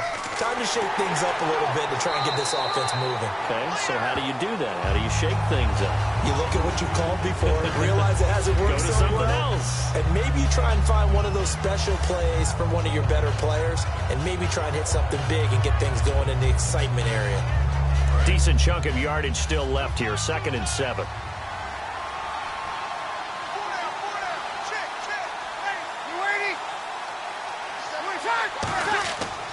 Now Ingram, he's been busy today. And he will take this up to about the 8-yard line. Only a yard on the pickup there, and it'll bring up a 3rd down. So they'll get a little extra time to come up with his 3rd down play as we played 3 quarters. We'll return with more after this. This is the NFL, and it's on EA Sports. Back now here at MetLife Stadium. It's the Saints who hold the football, but they're trailing as we begin the fourth quarter of play.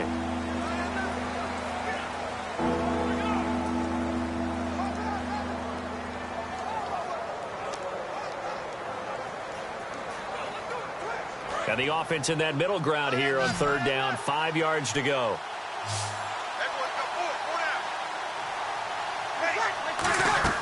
From the gun on third down, Breeze. And they'll mark him down right around the 9, just shy of the 10. Just a 1-yard pickup on the play, and that's going to make it fourth down.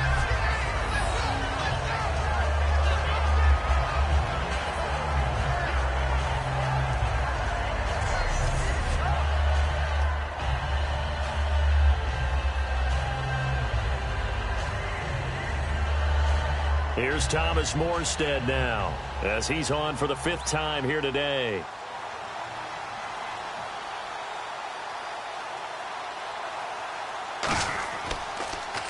And he deserves a bronze leg as he gets this one away.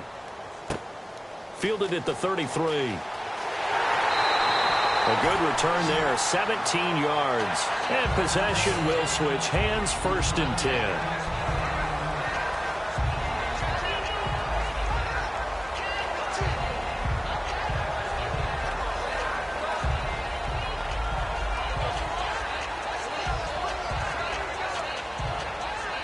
And New York set to take the field. They've got the lead. Last time had to punt it, though. What's the key to this drive? I think it's leverage. Leverage. Big guys up front. You know the motivational speech on the sideline is, guys, give us an opportunity. Protect the passer, create space for our runners, and let's go ahead and get these guys.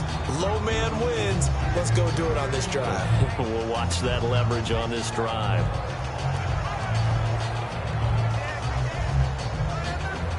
Second down following the incompletion. They'll put 2 receivers left, 2 to the right. From midfield, here's Manning. Drops it off in the flat to Jennings. And he's brought down. And the play goes for 19 yards. Gives him a new set of downs.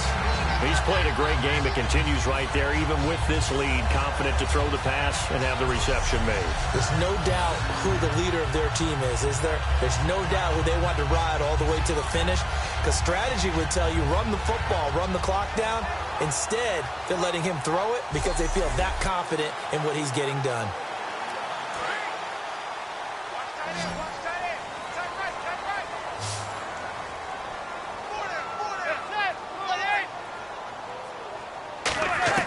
Now a play fake here on first down.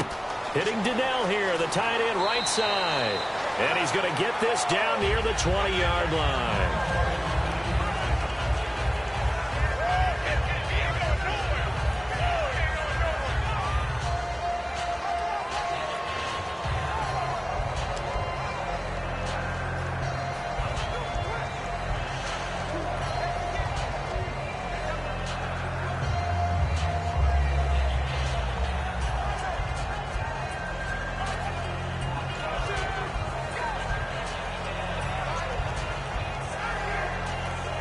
First down and 10 now for the offensive group.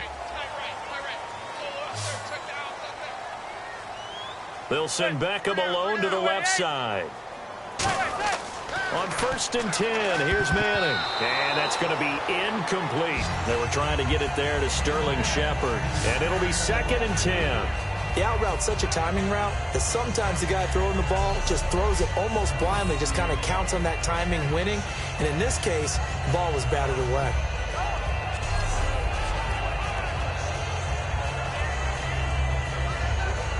Second down now after the incompletion.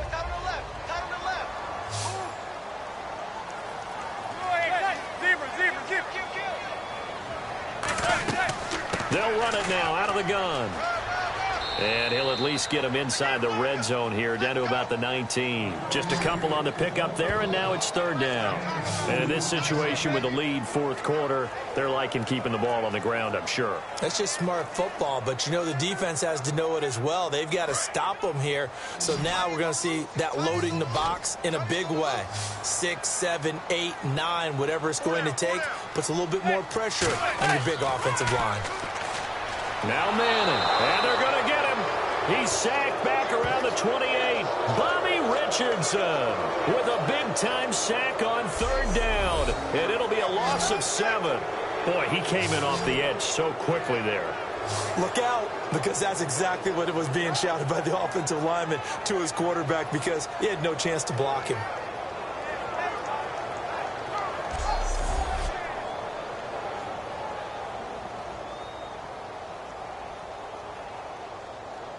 So on fourth down, Eli comes off, and on is Josh Brown for the field goal try. On the right hash, it's a 43-yard attempt.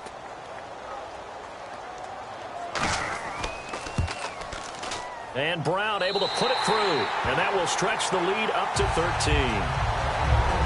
So they settle for just the 3 there, but clearly anything helps when you're trying to salt one away here in the fourth. Without a doubt, I think a touchdown would have been the final nail. But 3 does give him some breathing room and lets him build up a little cushion.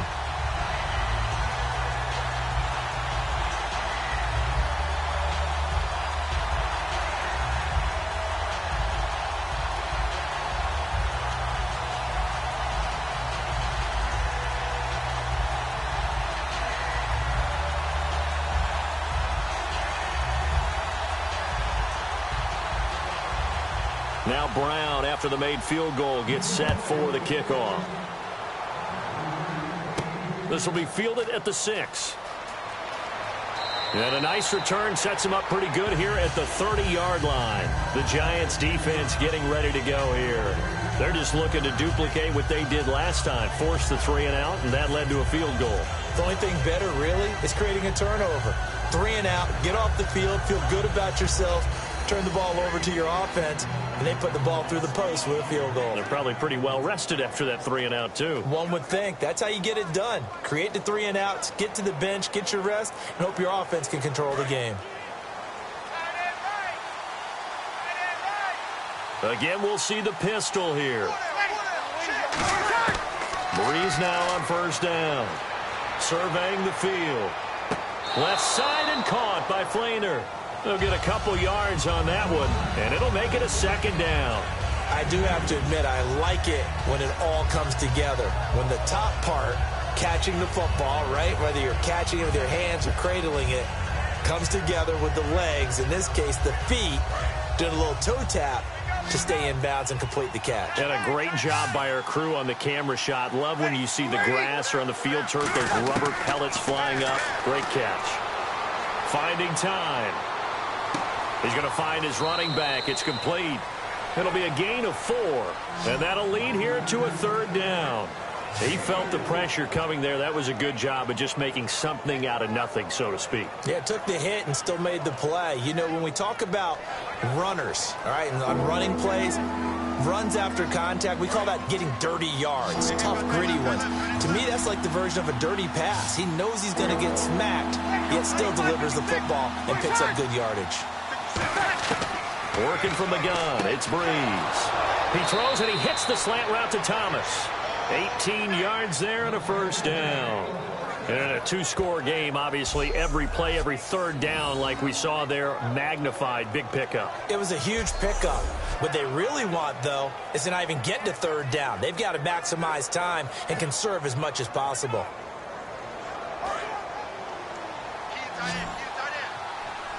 Another pistol look here. On 1st and 10, here's Breeze.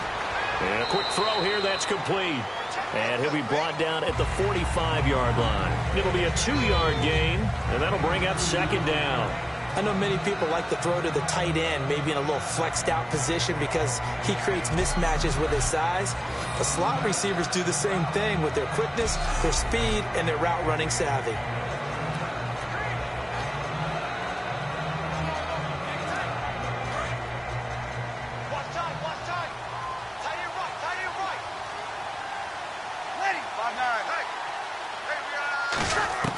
Now Breeze again. Looking sideline, incomplete.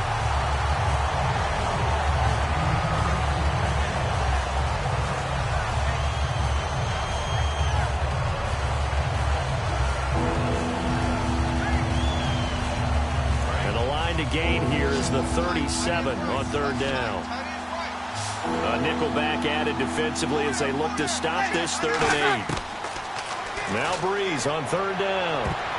And this is going to be incomplete. The tight end Josh Hill was the target. And that's going to bring up a 4th down. In most pass defenses, the guy playing safety has the ability to roam free and try and go to the football. But when you're in man, you've got to cover just like a guy playing out on the corner. Lock up on the receiver and go to the football. That's exactly what he did, batting that one away. Here's Thomas Morstead now, as they're forced to kick for the 6th time today.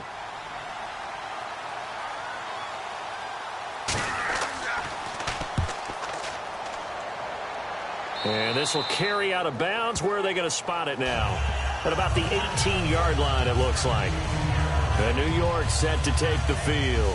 And they split the uprights last time for 3. They've got the lead. They're not going to play this conservative. They're not hoping for another field goal. They're hoping for a touchdown. I'm with you on that one. I like where your head is. I like the way you're thinking because you're exactly right. Trying to sit on a lead and play that way, that doesn't work too well for most teams. Run your offense. Run what you do best. Exactly. Put it all the way down and try to increase your lead in a big way. And the best way to do it, touchdowns.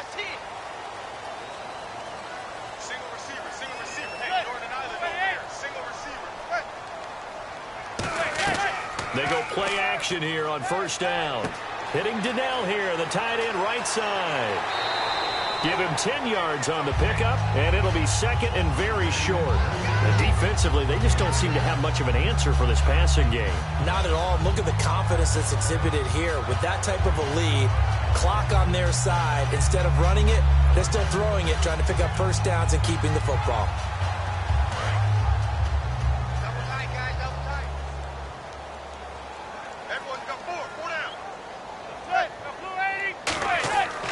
They'll give it to him right up the gut. And he'll be brought down shy of the 40 at the 38-yard line. A nice pickup there, 10 yards, and it'll move the sticks. When a coaching staff sees their team run the ball this successfully in the 4th quarter, they're really excited because you can plan for a running game all you want and want to press that advantage when you get it. But for the most part, it's a little bit of a surprise. And right now, they've got to keep that going, want to continue to grind out the clock because it's definitely in their favor at this stage of the game. Can they close the game out and continue to do exactly what we just saw there, and that's run the football. And hard running's going to get him over the 40 to the 42. Give him 5 on the carry there, and it'll be 2nd down. The 4th quarter here, they've got the lead. They want to keep it on the ground. That's what they're doing. Smart football. Keep the clock grinding. Keep it going. But you got to figure now, they're going to see more people stacked up at the line of scrimmage as they try and bleed it out.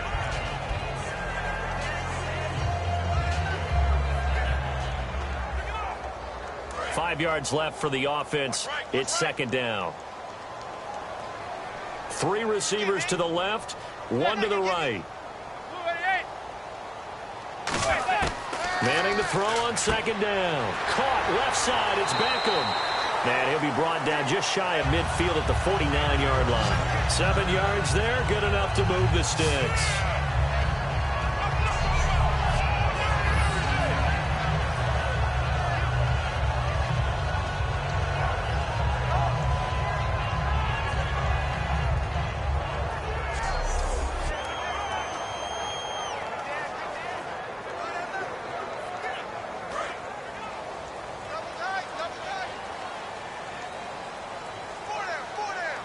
They come out here in the eye. Here's Vereen. And he's going to get hit at the line of scrimmage and driven backwards.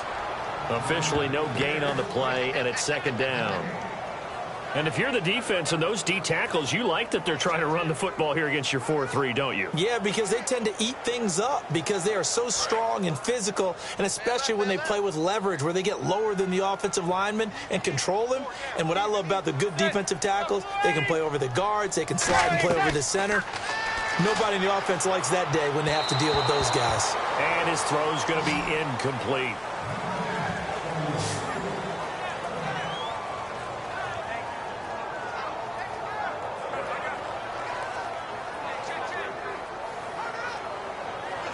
And here comes play number 6 on this drive. So here we go now. An extra defensive back in there on 3rd and 10. Throwing is Manning on 3rd down. He's got time in the pocket. And incomplete. The contact made the ball roam free and brings up 4th down. Everything about that play tells you about today's NFL offenses and what they're asking out of running backs. You can't just be a guy who can run the football. You have to be able to catch it as well, and he didn't get that done on that play. Here's Brad Wing now, as he'll punt it away for the 4th time today. And the kick's away as he angles this one for the sideline. And no return here. Where will they spot it? They say just outside the 20-yard line. Now the Saints offense, they get ready to go back to work here. And down on the scoreboard, certainly needing to avoid what happened on the last drive, punting the football. Sense of urgency has to take over for them here. They know the score. They know the situation. And by the way, the punter no longer exists for their offense. That's how they have to treat this drive. They need points. Big time.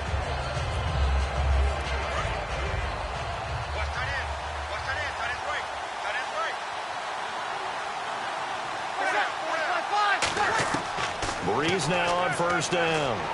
He's got time. And time finally runs out. He can't get rid of the football, and he's taken down. Well, so much for setting the tone of the drive offensively.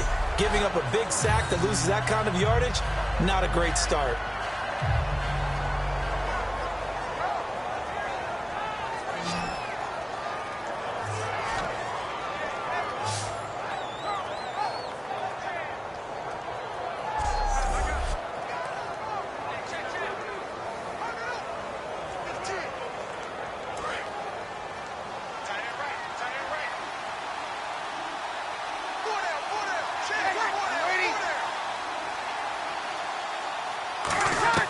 Breeze to throw on 2nd down.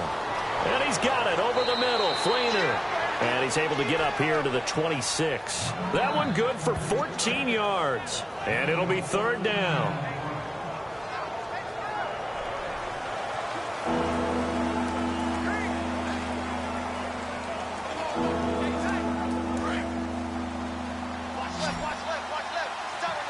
So 3rd and 7 and an extra defensive back on the field here. Definitely want to play coverage here. From the gun on 3rd down, Breeze. And he dropped it. Now it was tipped. Altered the ball a little bit, but he dropped it. And now 4th down. Well, we're not playing 3 yards in a cloud of dust football anymore. I kind of get why those old school coaches sometimes didn't want to throw the football. Because if it's popped up in the air, it almost turns into slow motion, and both sides trying to get to the football, and you're holding your breath wondering whether it's going to go good or bad for your team. Averaging 50 yards a boot so far as this one's away. This is taken at about the 14. Oh, the spin. Well, he wasn't too far from breaking that. Officially given 15. And out will come the offense as they take over. And New York set to take the field. And they'll be looking to avoid what happened last time, which is punting the football. But when you look at how teams play the game, that complementary football comes into play.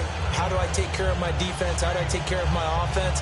Well, the defense is taking care of them in a lot of ways. Now it's time for the offense to jump things up and help their defense out. Give them a little bit of rest. Yeah, time for them to give them a rest. You took the words right out of my mouth. It's a 5-receiver set. 3 to the left, 2 to the right. Manning now on 1st down. Caught. It's Cruz left side. And he'll be brought down shy of the 40 at the 38-yard line.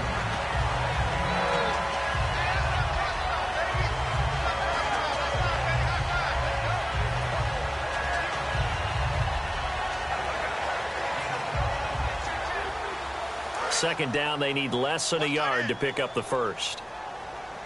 Hey. 4 down.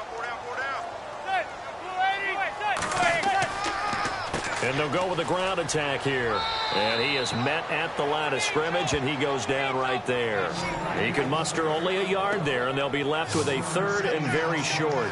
Yeah, another good run there. He's been such a big part of their success here this afternoon. And that last carry, it puts him over 100 yards now for the day. So second down was a run play. Now let's see what they do on third.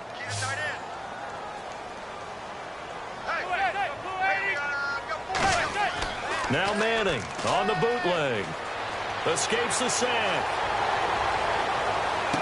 And he overshot him there. It's out of bounds, incomplete. I have to say that was a surprise call on 3rd and inches. I thought they'd try and run the football there, but you got to believe they thought they'd surprise the defense and pick up something downfield, but that one goes incomplete. Here's Brad Wing now as he's on to punt for New York.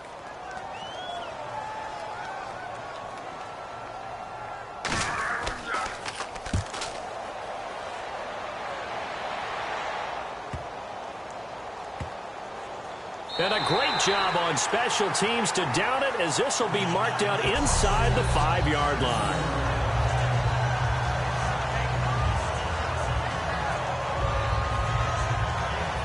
Back out onto the field now comes the New Orleans offense. And with this deficit, you can't have too many more drives like the last drive where you had to punt it away.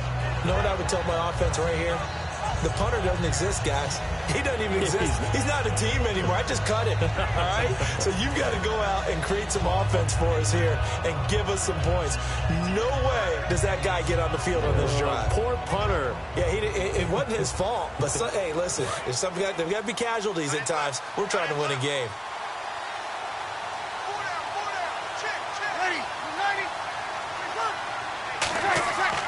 They run. It's Mark Ingram. And for one of the few times here today, this run's not going to go anywhere. Jonathan Hankins in on the stop. But it was stopped on that play. We've had plenty of carries all afternoon. Every now and then the defense is going to win one, but I don't think they'll shy away from handing it to him the rest of the game.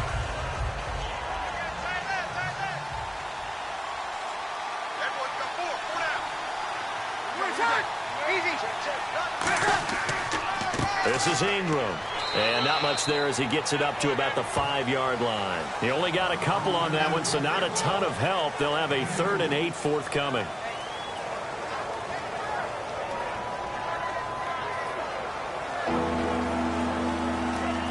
Let's see if the defense tries any pressure here on 3rd and 8. They send Thomas out to the right by himself. Back near his goal line. Here's Breeze surveying the field. And he's got Snead. 15 yards through the air and a first down. One thing I can say pretty safely, that route is not called if you don't have a guy who can throw the ball and put some mustard on it. Because if you're going to lollipop it in the middle of the field, bad things usually happen. It takes a strong-arm guy who can rifle it in there, and they were able to successfully complete that one.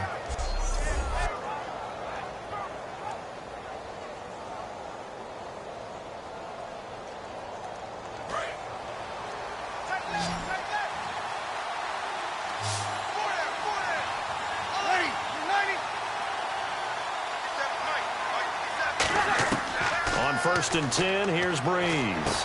Toward the sideline, and look at that catch. Dragging the toes, and that's going to be a first down. Well done. Let's make this one simple. What a catch, especially the finishing part of getting his feet in bounds, toe tapping, and, of course, foot dragging. A little tapestry, if you will. Oh, I like it.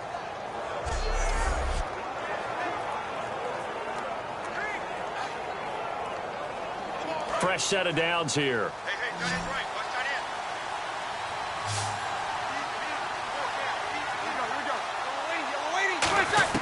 Throwing on first down is Breeze. And the tight end has it, Fleener.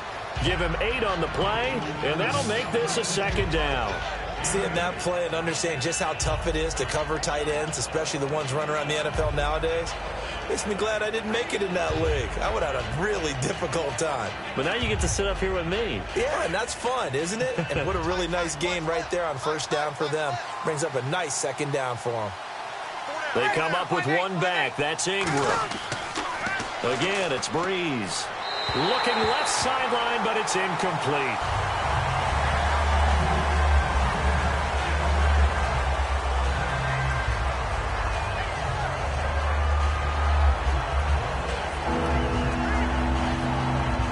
And the offense looking to pick up the first down after the second down incompletion.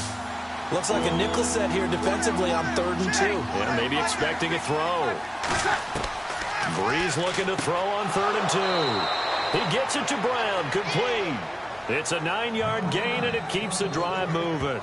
Would it be safe to say that as precise as routes are supposed to be run in the NFL, maybe they're not quite as precise in college ball? That's accurate, yeah. And I think we saw a college route in the NFL there. Just find the soft spot, find the dead zone, and find the first down. And that's what he just did. Time for a break. We'll come back to wrap this one up after this.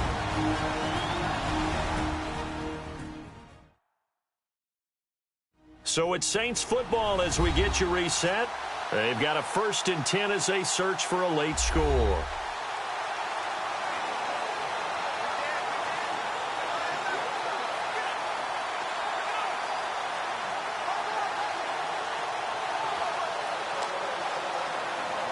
And the offense lining up 1st and 10. They come out 5 wide, 3 of them to the right side. Breeze now on 1st down. And seeing no options, he just tosses this one away, incomplete. Now that'll bring up 2nd down.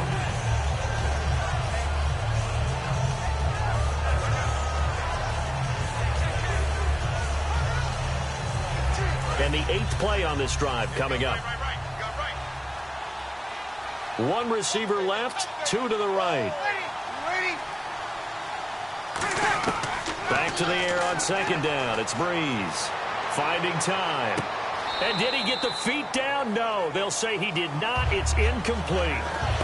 But tapping those toes, he tried to get both in bounds. He could not do it, though. In tap dance parlance, could not complete the shuffle. All right, needed to get that shuffle down with both feet, not just one. Is that what they say? There it is. You know, put a little sand down on the stage. I'll take your word for it, my man.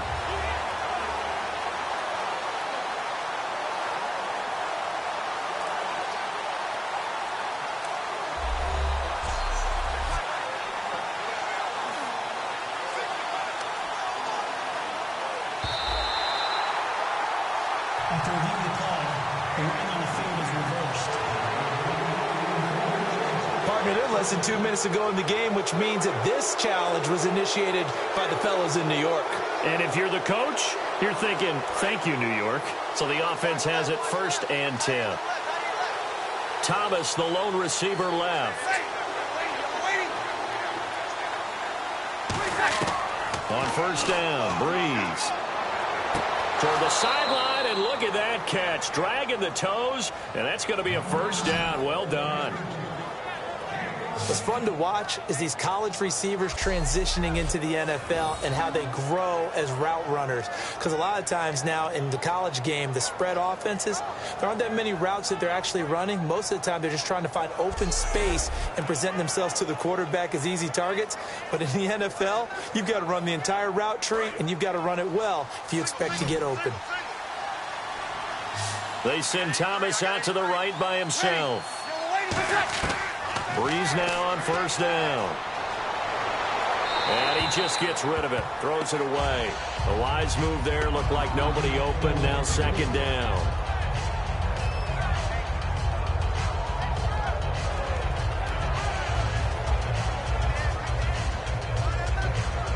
Long drive. The defense just cannot seem to catch a break and get off the field.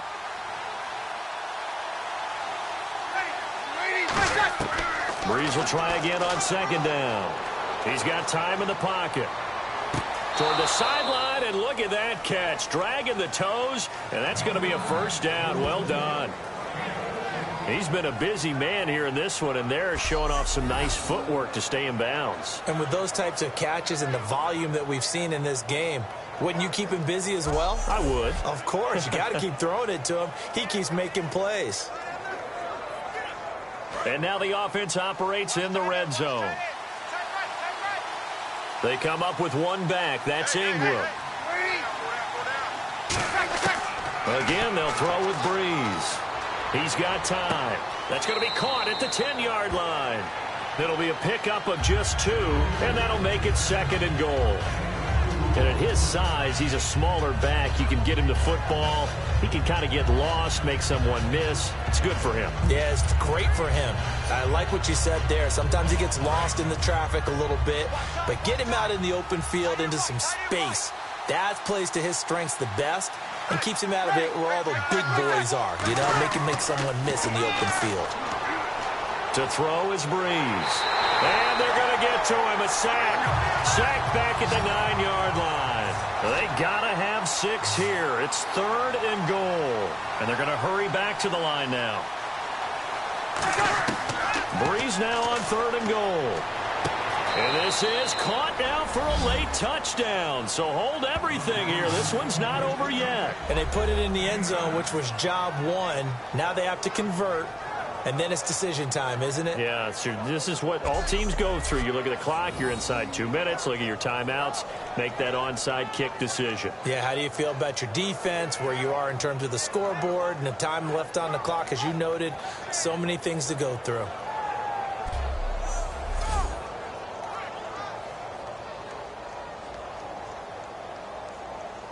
A big spot now for the Saints as they'll indeed go for 2.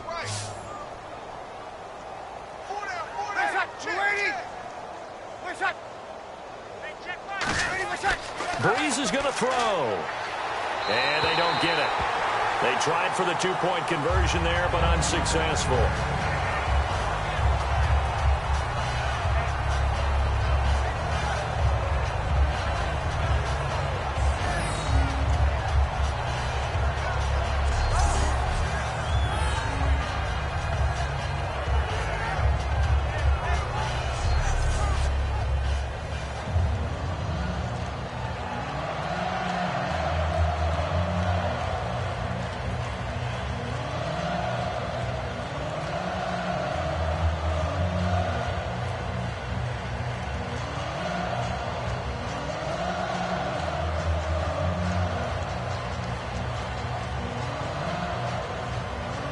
So 2 scores down. Time definitely not an ally, but here comes the onside kick. And this is going to be covered up by the Giants. They knew they needed a miracle. They had to have that onside kick. They didn't get it. Well, as we knew, even before they put the toe to the leather on that one, their chances of getting that done, slim and none. And I do believe we saw Slim just leave the door, didn't we? We did indeed. I think we're down to none. New York set to take the field. Getting down to the end here, they have a 2-score lead. Barely, but it's a 2-score lead, so that probably makes you as a coach feel a lot more comfortable right now, doesn't it, Charles? It does, but it doesn't mean now you go out and run option or some kind of wild double reverse or anything like that. But you do know that if anything does go haywire, you're still in control of this game. I want a double reverse, don't you? I'm just waiting for that day where we actually see something like that in this situation. We'll see what happens here. They'll run it now out of the gun. And he's brought down. And now the Saints are going to take a timeout on defense. It's just their first. They've got 2 more to use here in the final stages.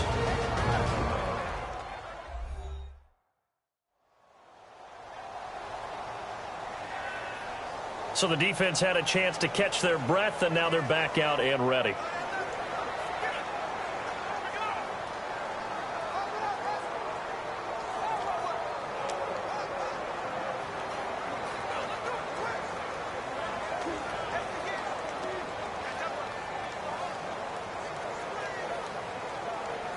And a new set of downs here after picking up the first on the ground. They come out here in the eye. They run again with Jennings. And he's going to And the Saints signal for another timeout. Calling a gain of 4 on first, and that'll make it second down.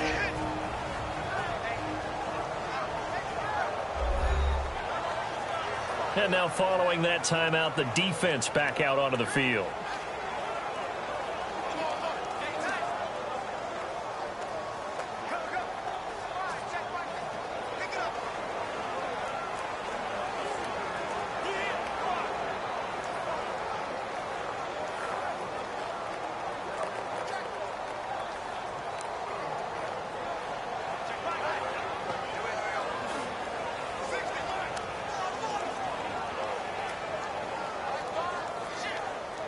Six yards to go here on second down.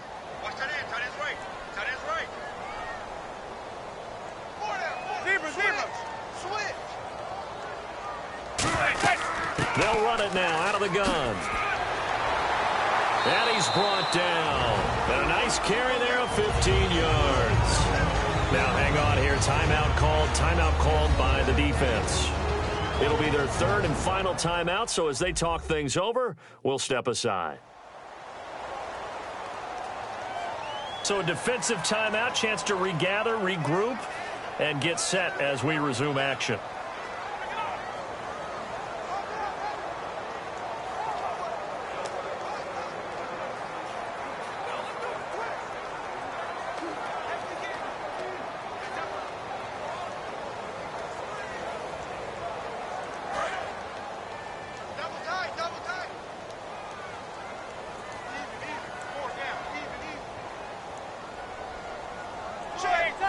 And the Giants will kneel it here out of the victory formation. That's going to go as a loss of a yard, and it'll be second down.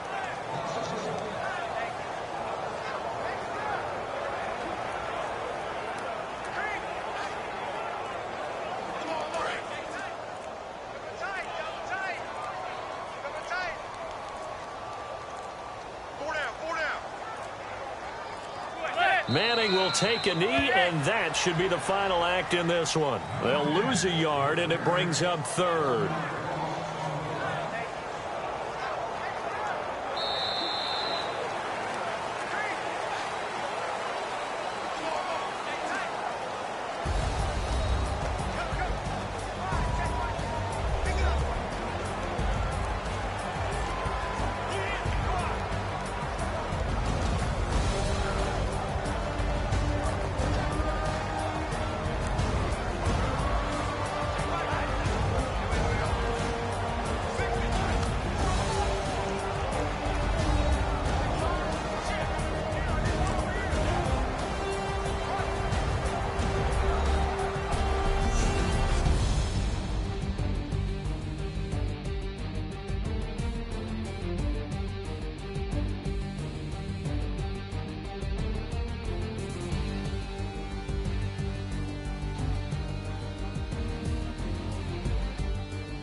So that'll do it. For my partner, Charles Davis, and the best darn crew in the industry, I'm Brandon Gaudin. This has been a presentation of the NFL on EA Sports.